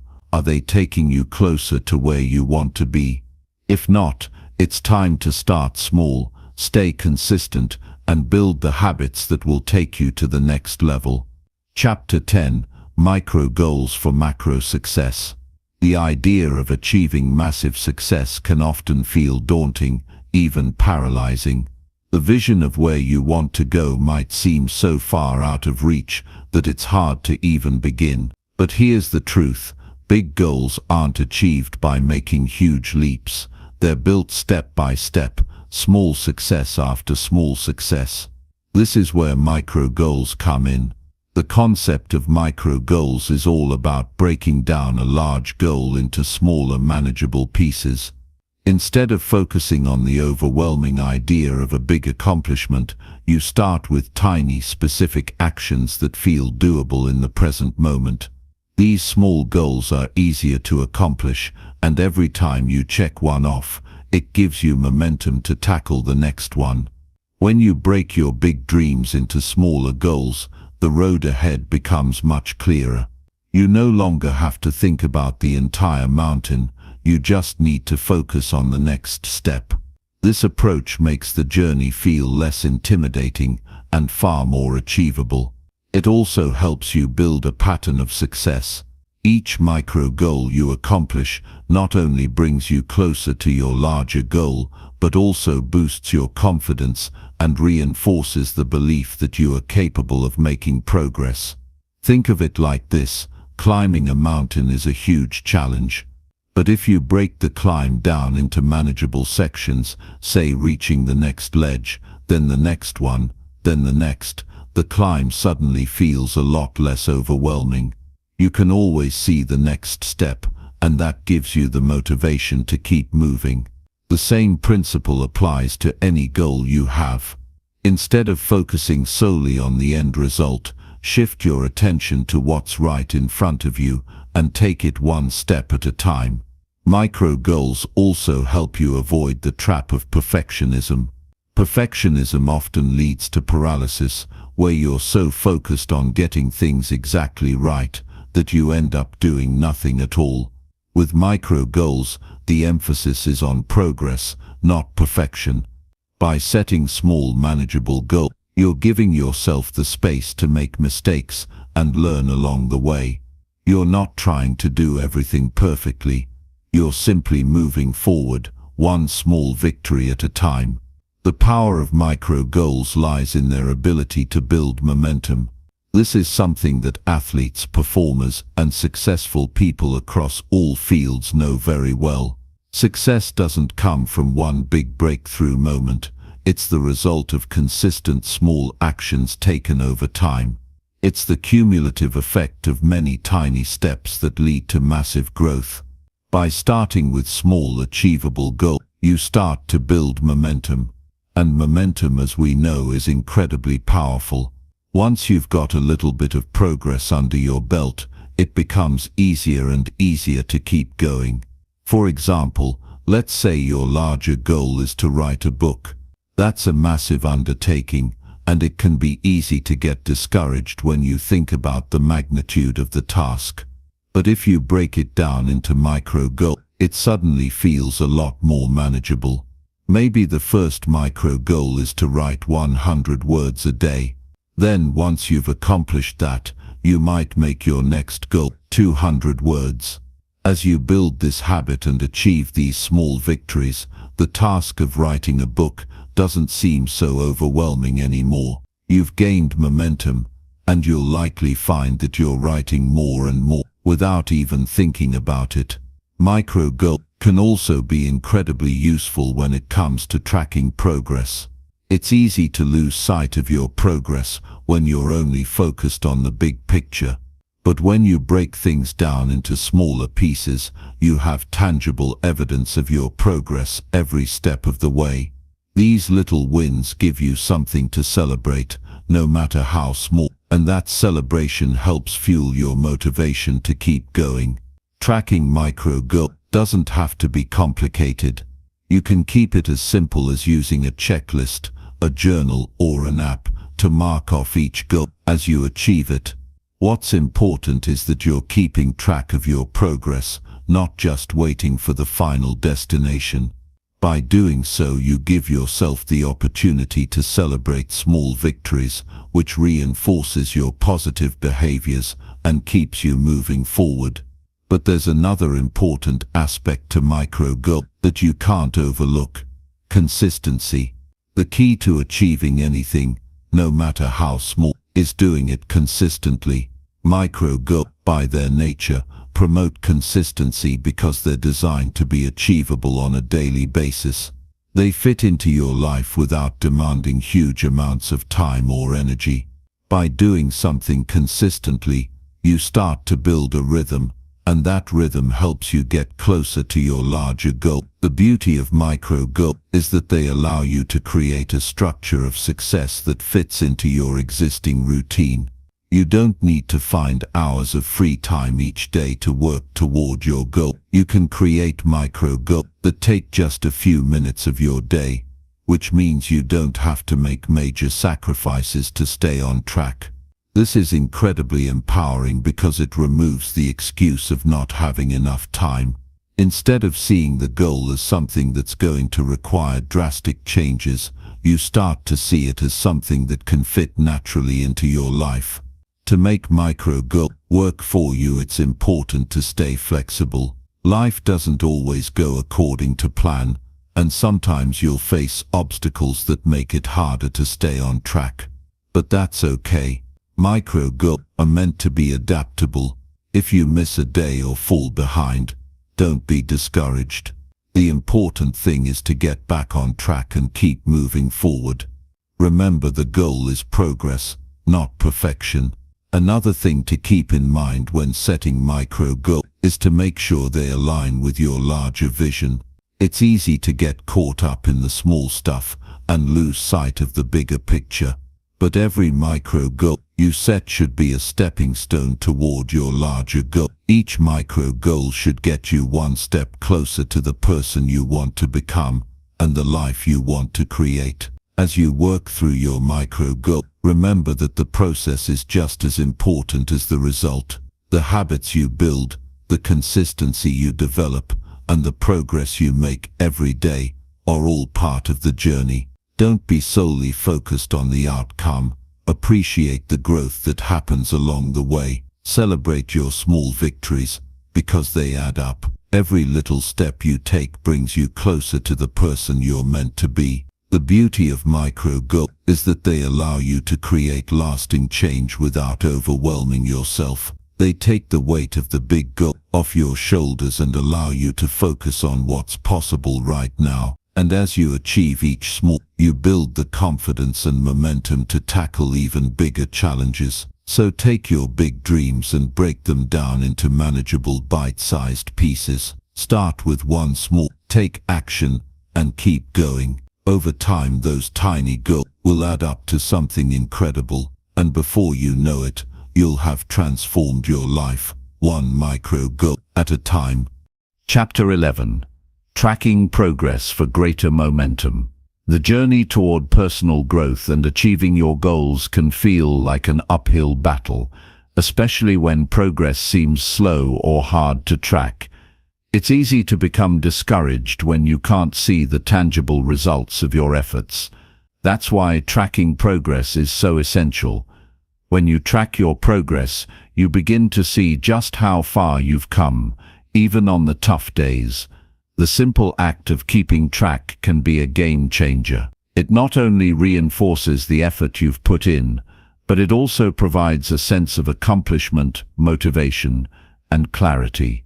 It shifts your focus away from what you haven't done to what you have done, and that shift in perspective is powerful. It's human nature to want immediate results.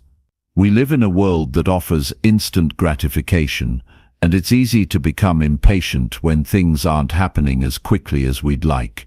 But growth, especially meaningful and sustainable growth, takes time. By tracking your progress, you're creating a visual reminder that even small steps count. It helps you stay grounded and connected to the process, rather than becoming obsessed with the destination. Think about the last time you set a goal, whether it was to get fitter, learn something new, or accomplish a career milestone. It probably seemed overwhelming at first. But as you broke the task into smaller, more manageable steps, you started to feel a sense of accomplishment with each small win. Tracking that progress is like taking a moment to appreciate how far you've come. Tracking progress doesn't just help you measure how much closer you are to your goal, it also serves as a source of motivation. When you can physically see the strides you're making, it becomes easier to keep moving forward, even when the finish line still feels far away. A day when you check off a task is a victory, no matter how small. If you've been chipping away at a long-term goal for weeks or months, you might not see the results immediately. But when you have a system in place to track what you've done, you'll notice how much you've actually accomplished over time. Tracking progress can be as simple as writing things down. Whether you use a journal, an app, or a checklist, the act of recording your daily efforts creates accountability. It provides structure in your routine and makes it easier to see patterns. Maybe you've been consistent for weeks but missed one day. When you track, you'll know that one day doesn't undo the work you've done up until that point.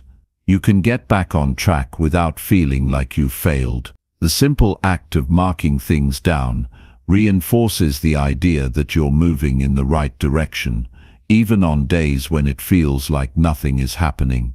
One of the best ways to track progress is by setting benchmarks. These are smaller goals that are measurable and achievable within a certain period of time. For example, if your goal is to write a book, a benchmark could be to write 500 words a day for the next 2 weeks. Once you've reached that, you can set another benchmark, such as writing 1,000 words a day, or maybe finishing a chapter. These checkpoints allow you to see where you are in relation to your larger goal. Each one brings you closer to the finish line, and seeing these small victories will keep you engaged and motivated. Another powerful tool for tracking progress is reflecting on your journey. At the end of each week or month, take a moment to look back at what you've accomplished. This isn't about self-criticism or comparing yourself to others. It's about recognizing the effort you've put in, the challenges you've faced, and the lessons you've learned along the way. Reflecting helps you acknowledge your growth and reinforces the idea that every step counts, no matter how small it may seem. Tracking progress also gives you the ability to adjust your approach if something isn't working. For example, if you're working toward a fitness goal and you notice that your energy levels are consistently low or you're not seeing the progress you expect, tracking can help you pinpoint areas for improvement. Perhaps your diet or sleep schedule needs adjustment, or maybe your workouts need to be more varied. Without tracking, it's easy to fall into the trap of doing the same things over and over, without noticing what isn't working. But when you track, you gain insights that help you adjust and fine-tune your strategy. This keeps you moving forward, even if you need to make changes along the way. It's also important to track not just your output, but how you feel throughout the process. Personal growth isn't just about checking off tasks or meeting external milestones. It's about how you evolve as a person. Do you feel more confident? Are you handling setbacks better than before? Are you more patient with yourself and others? These intangible measures of progress are just as important as the tangible ones, and tracking your emotional and mental growth helps you appreciate the full scope of your transformation. Celebrating your progress is equally important. Acknowledging the small wins, even when they seem insignificant, builds momentum. If you've made a commitment to drink more water every day, for example, and you've done it consistently for a week, that's worth celebrating. You've successfully created a new habit. When you take time to celebrate, you reinforce positive behavior and remind yourself that progress is worth recognizing. These moments of celebration can be as simple as patting yourself on the back, taking a break, or rewarding yourself with something you enjoy. Tracking progress also helps you develop resilience. When you face challenges or obstacles, it's easy to become discouraged and question whether your efforts are worthwhile. But if you've been tracking your progress all along, you'll have concrete evidence that you've made significant strides. You'll remember that you've overcome obstacles before, and you'll be able to remind yourself of the progress you've already made. This reminder gives you the strength to keep going, even when things feel difficult. In addition to tracking your progress, it's crucial to recognize the importance of consistency. It's not enough to check things off once in a while and expect big results. Real progress comes from showing up every day, even when you don't feel like it. Consistency, over time, builds discipline. It strengthens your work ethic and teaches you how to keep going, even when the results aren't immediate. When you track your progress consistently, you create a habit that becomes second nature. It's no longer about waiting for motivation to strike. You're simply doing the work because it's part of who you are. Tracking progress is a powerful tool for staying focused on your goals. It shifts your mindset from a place of frustration and doubt to one of clarity and determination. It reminds you that every step you take, no matter how small, is a step closer to where you want to be. It gives you the confidence to keep moving forward, even on the days when progress feels slow or invisible. By tracking your progress, you're setting yourself up for long-term success. You're creating a system that allows you to monitor your growth, adjust your approach when needed, and celebrate your victories along the way. It's a simple yet effective strategy that ensures you stay on the path to your goals, even when obstacles arise. So start tracking your progress today. Keep a record of your wins, big and small, and remember that every step you take is a part of the larger journey. Over time, those small steps will add up to something truly remarkable. Chapter 12. Adapting to change, not resisting it. Change is inevitable. It's not something you can control, nor should you try to fight it. It comes in many forms, some expected, some completely out of the blue, but the one thing all change has in common is that it can feel like a disruption. When things change, especially when they shift the status quo, it's easy to panic. We've all felt the discomfort that comes with it. Yet rather than resisting change, it's essential to learn how to adapt to it. When you learn to adapt, you gain the ability to thrive, no matter what life throws your way. And this ability to adapt is often the difference between success and stagnation. The truth is, we're creatures of habit. We like routine, we like knowing what to expect. But life doesn't always go according to plan. We experience personal setbacks, shifts in the workplace, changes in relationships, or even larger societal changes. These moments can disrupt everything we thought we knew, and it's easy to fall into the trap of resisting what's new or unfamiliar. Resistance, however, only creates more stress. It leaves us stuck, clinging to the past, and preventing us from moving forward. Instead of fighting change, we must learn to accept it, understand it, and harness it to our advantage. Adaptability is the key. Think about the times in your life when you've had to adjust.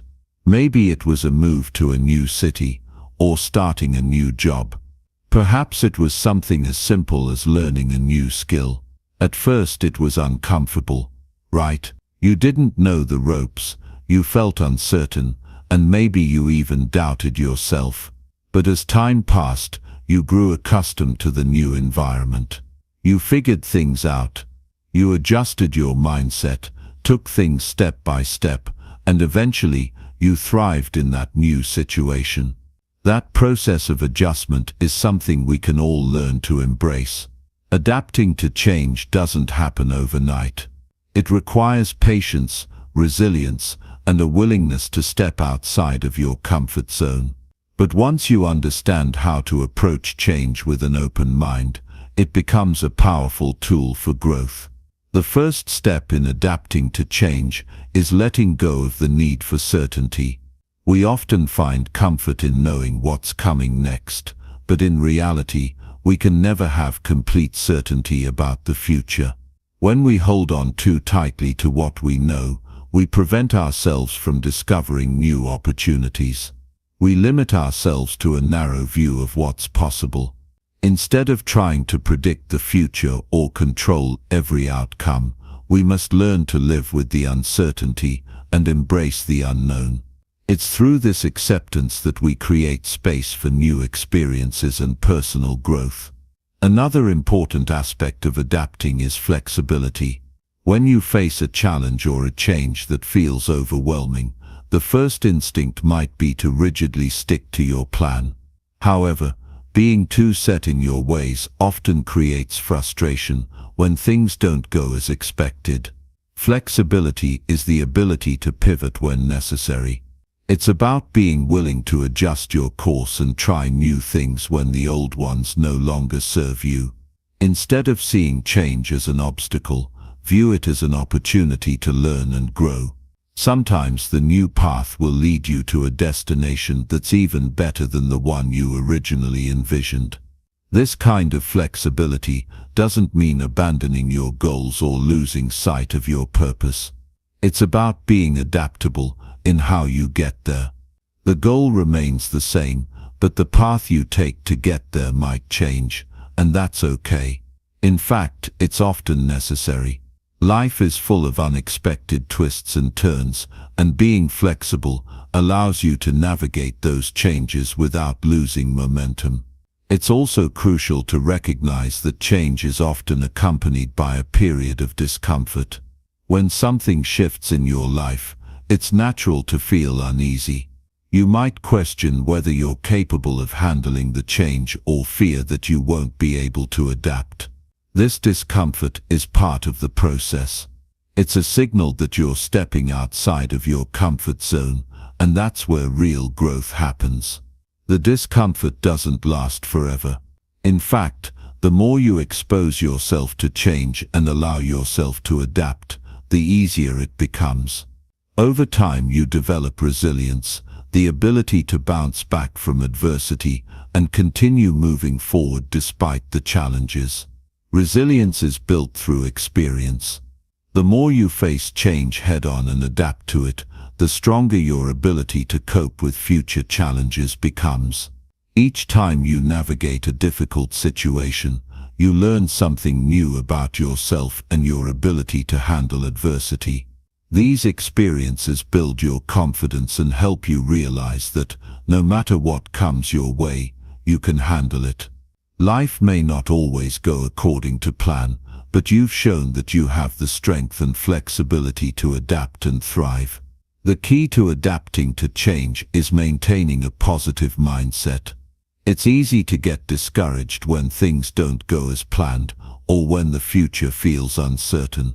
But instead of focusing on the negative aspects of change, focus on what you can control and the potential opportunities that lie ahead.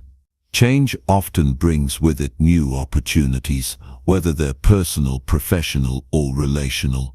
By staying open-minded and focusing on the possibilities, you set yourself up for success even in the midst of change.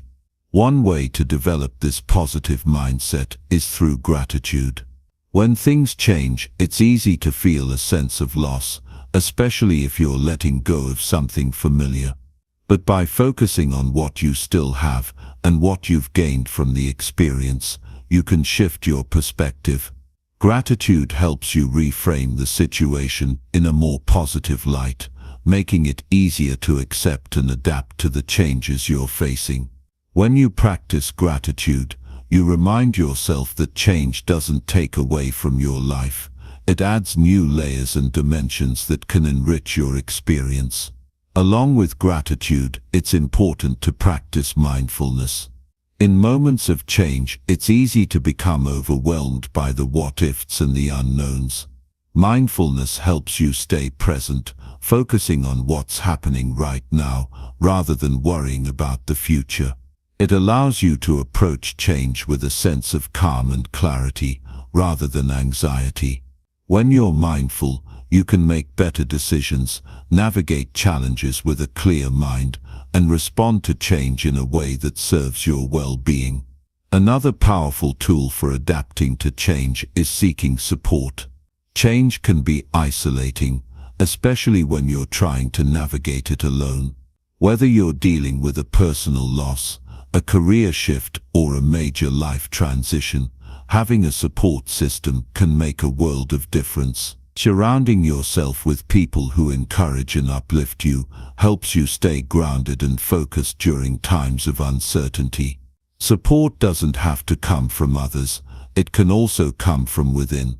Self-compassion, self-acceptance, and positive self-talk are all ways to support yourself during periods of change. The more you practice these habits, the easier it becomes to adapt to new circumstances. It's also important to recognize that change doesn't always have to be dramatic or disruptive. Sometimes, change can be subtle, a new perspective, a slight shift in behavior, or a small adjustment in how you approach a situation. These small changes can accumulate over time, leading to significant personal growth. Embrace even the little shifts, because they can create lasting transformations that propel you forward. Change isn't something to fear or resist. It's a natural part of life that provides the opportunities for personal development, growth, and new experiences. When you learn to embrace change, adapt to it, and use it to your advantage, you open yourself up to a world of possibilities. Life will always change, but your ability to adapt will determine how well you thrive in it. So instead of fighting change, learn to ride the wave. With each change you face, you'll become more resilient, more flexible, and better equipped to handle whatever comes your way. Adaptation is a skill that, once developed, will serve you for a lifetime. Chapter 13. Developing agility in your mindset. The journey of growth is not always linear. Some days it feels like you're on top of the world, making strides toward becoming the best version of yourself. Other days it feels like you're stuck in place, as if no matter what you do, you can't move forward. These shifts in momentum are natural, but they don't define you. It's how you respond to them that shapes your journey. One of the most powerful things you can do when faced with challenges or moments of stagnation is to develop mental agility. This quality, more than any other, enables you to handle life's curveballs, learn from your mistakes, and stay on course even when things get tough. Mental agility is about being flexible in your thinking, able to quickly adapt to changing circumstances, and keeping your mind sharp in the face of adversity. To understand the importance of mental agility, think about how you handle setbacks. When something doesn't go as planned, it's easy to become frustrated, discouraged, or even angry. You may want to give up, or at the very least, feel sorry for yourself. But those who have developed mental agility understand that setbacks are not permanent obstacles. They are just temporary detours on the road to success.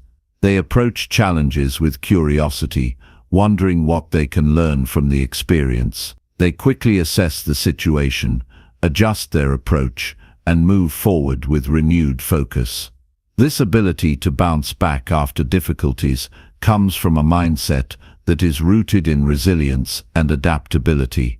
Mental agility allows you to stay open to new possibilities, even when your original plans don't work out. The key is to stop seeing mistakes as failures and instead view them as learning opportunities. Every time something doesn't go according to plan, you have the chance to refine your approach and discover a better way to move forward. This is how growth happens, not through avoiding mistakes, but through embracing them as part of the learning process. Flexibility in your thinking also means being open to new ideas. So often, we become set in our ways. We form beliefs, habits and routines, and they become so ingrained in our lives that we don't even consider other options. But this rigidity can hold us back. The ability to change your mind when presented with new information is a powerful skill. It allows you to grow, evolve, and stay on top of things, even as the world around you shifts. Whether you're learning a new skill, facing a difficult decision, or navigating a challenging situation, mental agility helps you process information quickly and make decisions that are in alignment with your long-term goals. The way we think about problems also plays a huge role in mental agility. When a problem arises, the first instinct might be to panic or overanalyze the situation. Our minds can spiral, focusing on worst-case scenarios or stressing over all the things that could go wrong. This is when mental agility becomes crucial. Rather than getting overwhelmed by the enormity of a problem, a mentally agile person takes a step back and looks at the situation from multiple angles. They break it down into smaller, more manageable pieces and consider different possible solutions. They know that no problem is insurmountable if approached with a clear mind and an open perspective. A great example of mental agility in action is how some athletes handle pressure during a big game. The stakes are high, the crowd is watching, and there's a lot on the line. But what sets successful athletes apart is their ability to stay calm under pressure. They don't panic when things aren't going well. Instead, they take a deep breath, adjust their strategy, and keep moving forward. This ability to recalibrate under stress is the essence of mental agility. This concept applies just as much to personal and professional challenges. Life often throws unexpected curveballs, unexpected changes at work, personal setbacks, or changes in relationships. Instead of resisting the change or feeling overwhelmed, a person with mental agility will see the situation for what it is, an opportunity to adapt and grow. They ask themselves, what can I learn from this, and how can I move forward in a way that aligns with my goals? To cultivate mental agility, you need to practice a few key strategies. One of the most effective ways to build this skill is by intentionally stepping out of your comfort zone. When you challenge yourself to try new things, you're forcing your mind to adjust and adapt. Whether it's learning a new skill, taking on a new responsibility, or even having a difficult conversation, the more you put yourself in situations that require you to think on your feet, the more agile your mind becomes. Over time, your brain becomes better at processing new information, evaluating situations, and making decisions quickly. This ability to adjust your mindset is a valuable tool that can help you navigate not just the challenges you face today, but the ones that will inevitably come tomorrow. Another crucial aspect of mental agility is self-reflection. Taking the time to reflect on your experiences, whether positive or negative, allows you to evaluate what worked, what didn't, and how you can do better next time. This process of self-evaluation helps you identify patterns in your thinking, behavior, and decision-making that may be holding you back. By becoming more aware of these patterns, you can begin to break free from old habits and develop new ways of thinking that are more aligned with your goals. Self-reflection helps you stay open to change and provides valuable insights that can fuel your growth. It's also important to recognize the role of emotional intelligence in mental agility. Emotions often drive our thoughts and actions, and if we're not careful, they can cloud our judgment. However, when you develop emotional intelligence, you become more adept at managing your emotions in a way that supports your growth. You learn how to stay calm in stressful situations, regulate your responses, and make decisions that are based on reason rather than emotional impulses. This emotional control allows you to think more clearly, process information more effectively, and make better decisions in times of uncertainty. Another powerful way to cultivate mental agility is through mindfulness. Mindfulness is the practice of being fully present in the moment, without judgment. It's about observing your thoughts and feelings without getting caught up in them. This practice helps you detach from your automatic reactions, giving you the space to choose how you want to respond. By practicing mindfulness, you become less reactive and more proactive. You're able to assess situations with a calm, focused mind and make decisions based on logic and long-term goals rather than knee-jerk reactions. The more you practice mindfulness, the more agile your mind becomes, as you're able to adjust your thinking and behavior in real time. At its core, mental agility is about embracing uncertainty and staying flexible in the face of change. The world is constantly evolving, and our ability to adapt is what will keep us moving forward. When you become mentally agile, you're not just reacting to life's challenges, you're actively engaging with them, learning from them, and using them to your advantage. This mindset allows you to stay grounded, focused, and resilient, no matter what life throws your way.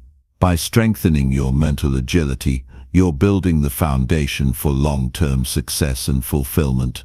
Every challenge becomes an opportunity to learn and grow, and every setback is a chance to bounce back stronger than before. Chapter 14.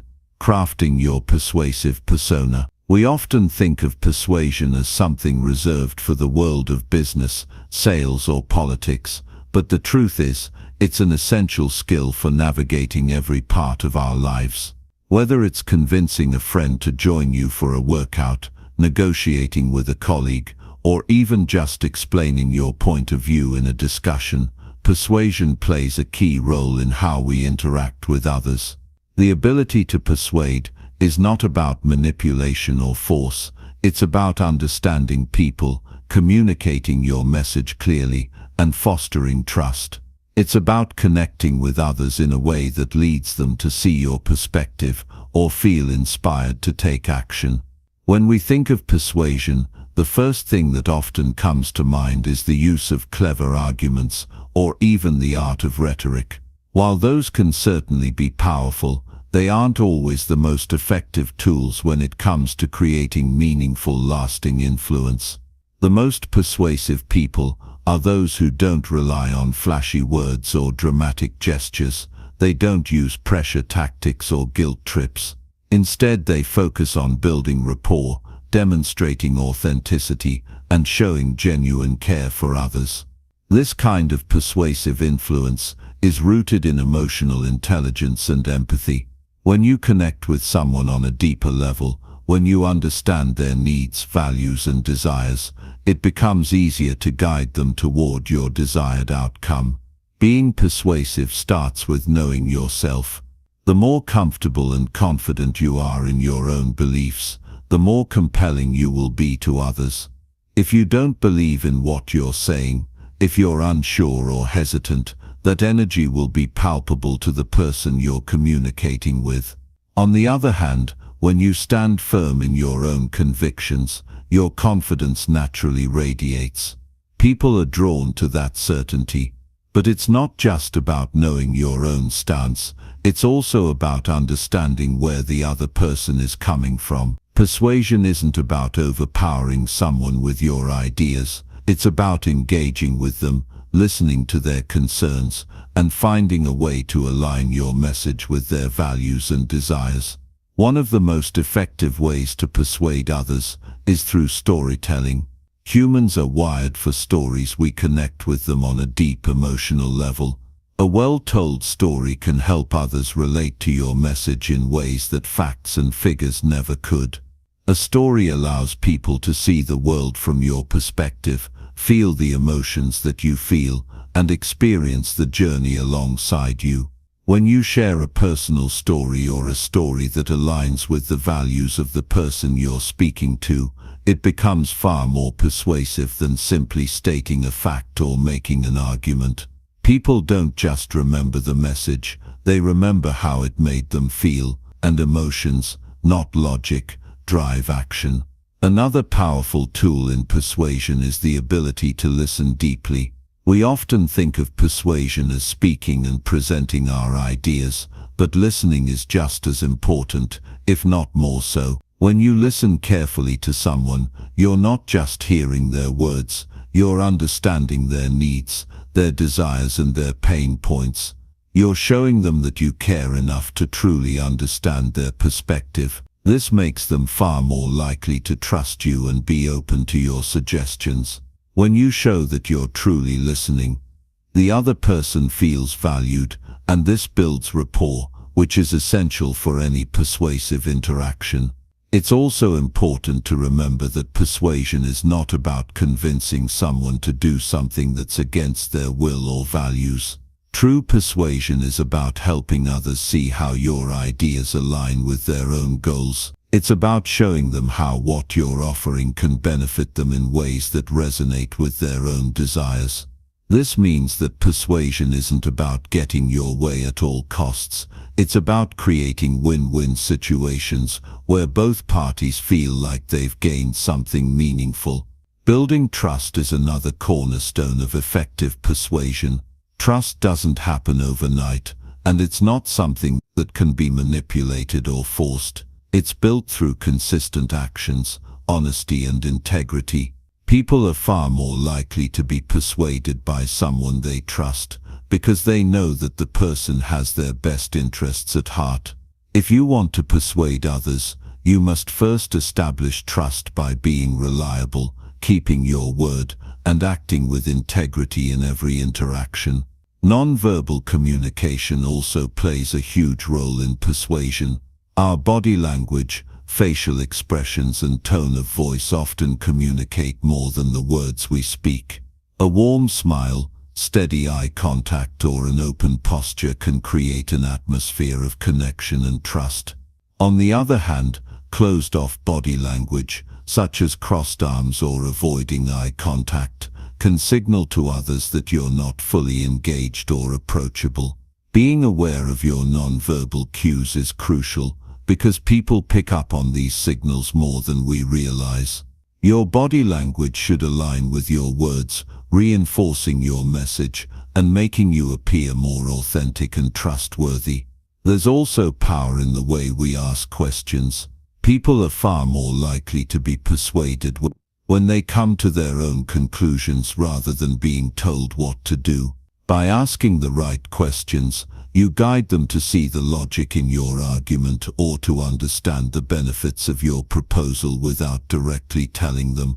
This method of persuasion allows them to feel like they have ownership over the decision, which makes them more committed to the outcome. It's not about telling someone what's best for them. It's about asking the questions that lead them to recognize what's best for themselves. A key element of persuasion is also understanding the psychology behind human behavior. People are naturally drawn to things that align with their values, beliefs, and emotions. The more you understand what motivates people, what makes them feel safe, what excites them, what their desires are, the better you can tailor your message to resonate with them. The more you can speak to their emotions, the more likely they are to be persuaded to take action. Whether it's appealing to their sense of security, excitement, or personal values, understanding human behavior can help you craft a message that speaks directly to their heart. The most persuasive people don't need to use force or manipulation to get their way. They use empathy, understanding, and clear communication to create genuine connections with others. They build trust over time, and they approach each situation with a mindset of collaboration and shared goals. Instead of focusing on persuading others to see things your way, you focus on seeing things from their perspective and aligning your ideas with their values. This creates an environment where both parties feel heard, understood, and valued, making persuasion not just a skill but a way to create meaningful, lasting relationships. By mastering this skill, you not only become more influential, but you also become a more thoughtful, compassionate communicator, someone who can inspire others to take action while respecting their needs and desires. Chapter 15. Understanding and leveraging human behavior. Understanding human behavior is one of the most powerful tools we can use to build connections, influence decisions, and navigate our world. The way people think, feel, and react is influenced by a complex web of experiences, emotions, and instincts. By understanding the driving forces behind human behavior, you gain insight into how to communicate better, manage relationships more effectively, and align your actions with the natural tendencies of those around you. At the core of human behavior is the need for connection. From the moment we're born, we are wired to seek relationships and form bonds. This innate need for connection shapes our choices, our reactions, and the way we engage with others. Whether it's the desire to fit in with a group, build deep friendships, or simply feel heard and understood, the human experience is deeply social. Every action we take, from a simple smile to a more significant life decision, is often guided by our desire to be connected and validated by others. But connection doesn't happen by accident. It's something we must actively cultivate. The people who understand human behavior well are often the ones who can navigate relationships with ease. They know how to read the unspoken cues, body language, tone of voice, and the subtle hints in a person's eyes.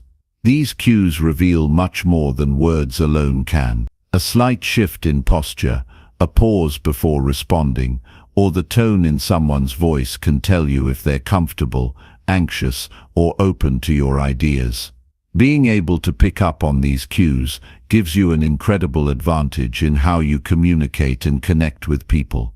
It allows you to approach conversations with more sensitivity and empathy, making others feel heard and valued.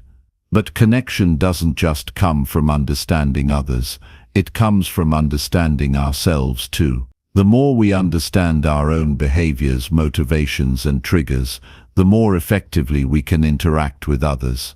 It's easy to assume that our actions are always driven by logic, but the truth is that emotions play a significant role in shaping what we do. People often make decisions based on how they feel in the moment, even if they aren't fully aware of it. That's why it's essential to understand the emotional undercurrent of any interaction. If you can recognize when emotions are running high or when someone is feeling vulnerable, you can approach the situation with more care and consideration, which in turn helps foster a better connection. One of the most profound aspects of human behavior is the desire for autonomy. Everyone wants to feel like they're in control of their decisions and actions. This is why people often resist being told what to do. The moment someone feels like they're being forced into a decision or pushed into a corner, their natural instinct is to rebel. This doesn't mean that people don't appreciate guidance or help, but it does mean that when we give advice, we must do so in a way that allows the other person to feel like they have ownership of their choice. This is where persuasive communication plays a role. Instead of telling someone what to do, you can guide them to their own conclusions by asking insightful questions, framing ideas in a way that aligns with their values, and helping them see how your suggestions can benefit them personally. The fear of rejection is another powerful driver of human behavior. Deep down, most people have a fear of not being accepted, of being judged or ignored. This fear can influence how we present ourselves, how we interact with others, and how we make decisions. Understanding this fear gives you the ability to approach situations with more sensitivity. It helps you be aware of how your words and actions might affect others. When we are aware of this fear in ourselves and others, we can create environments where people feel safe, valued, and included. It's about making others feel comfortable enough to express themselves, knowing that their ideas and feelings will be respected. Another aspect of human behavior is the need for consistency. People like to feel consistent in their actions and beliefs. Once we commit to something, whether it's a belief, a habit, or a decision, we are more likely to stick with it. This is why once someone has agreed to a small request or action, they are more likely to agree to larger requests in the future. It's the principle of consistency at play. When you understand this, you can use it to your advantage in influencing decisions. For example, if you can get someone to make a small commitment, such as agreeing with a basic idea or signing up for a free trial, they are more likely to follow through with bigger commitments down the line. This principle is used by marketers, negotiators, and leaders all the time to gently guide people toward larger decisions. Understanding human behavior also means recognizing the power of emotional triggers. We all have specific emotions that drive our actions: fear, love, excitement, guilt, and pride, just to name a few. Certain situations can trigger these emotions, and understanding what triggers these feelings in people can help you communicate more effectively. For instance, if someone is feeling proud of their accomplishments, they are likely to respond positively to praise. Similarly, if someone is feeling insecure or anxious, they may be more responsive to reassurance or support. Recognizing these emotional triggers helps you approach each situation with more finesse and care, knowing what kind of emotional response you are likely to elicit. One of the most significant insights you can gain from understanding human behavior is the importance of trust. People are naturally inclined to trust those who are consistent, honest, and reliable. Trust isn't something that can be demanded. It must be earned over time through actions that align with words. When people trust you, they are more likely to listen to your suggestions, follow your lead, and engage in meaningful collaboration. Trust is built through small everyday actions, showing up when you say you will, being transparent and honest, and following through on your commitments. These actions build a foundation of trust that can have a profound impact on your relationships, both personally and professionally. Human behavior is often influenced by social norms and the actions of others. People are social creatures, and we tend to look to others to guide our decisions. This is why social proof, seeing others do something, can be such a powerful influence on behavior. When people see others engaging in a particular behavior or adopting a certain belief, they are more likely to follow suit. Understanding the power of social norms can help you shape behavior in a way that aligns with your goals. Whether it's building a culture of collaboration in a workplace or encouraging healthier habits within a community, social influence can be a powerful tool when used ethically. In understanding human behavior, you also gain the ability to navigate the complexities of human relationships with more empathy, patience, and care. You begin to see the world through others' eyes, understanding their motivations, fears, and desires. This understanding allows you to communicate more effectively, connect more deeply, and influence decisions in a way that is meaningful and positive. When you master the art of understanding human behavior, you unlock the potential to create relationships that are built on trust, respect, and mutual benefit. By cultivating this understanding in every interaction, you create a ripple effect that can positively impact every aspect of your life.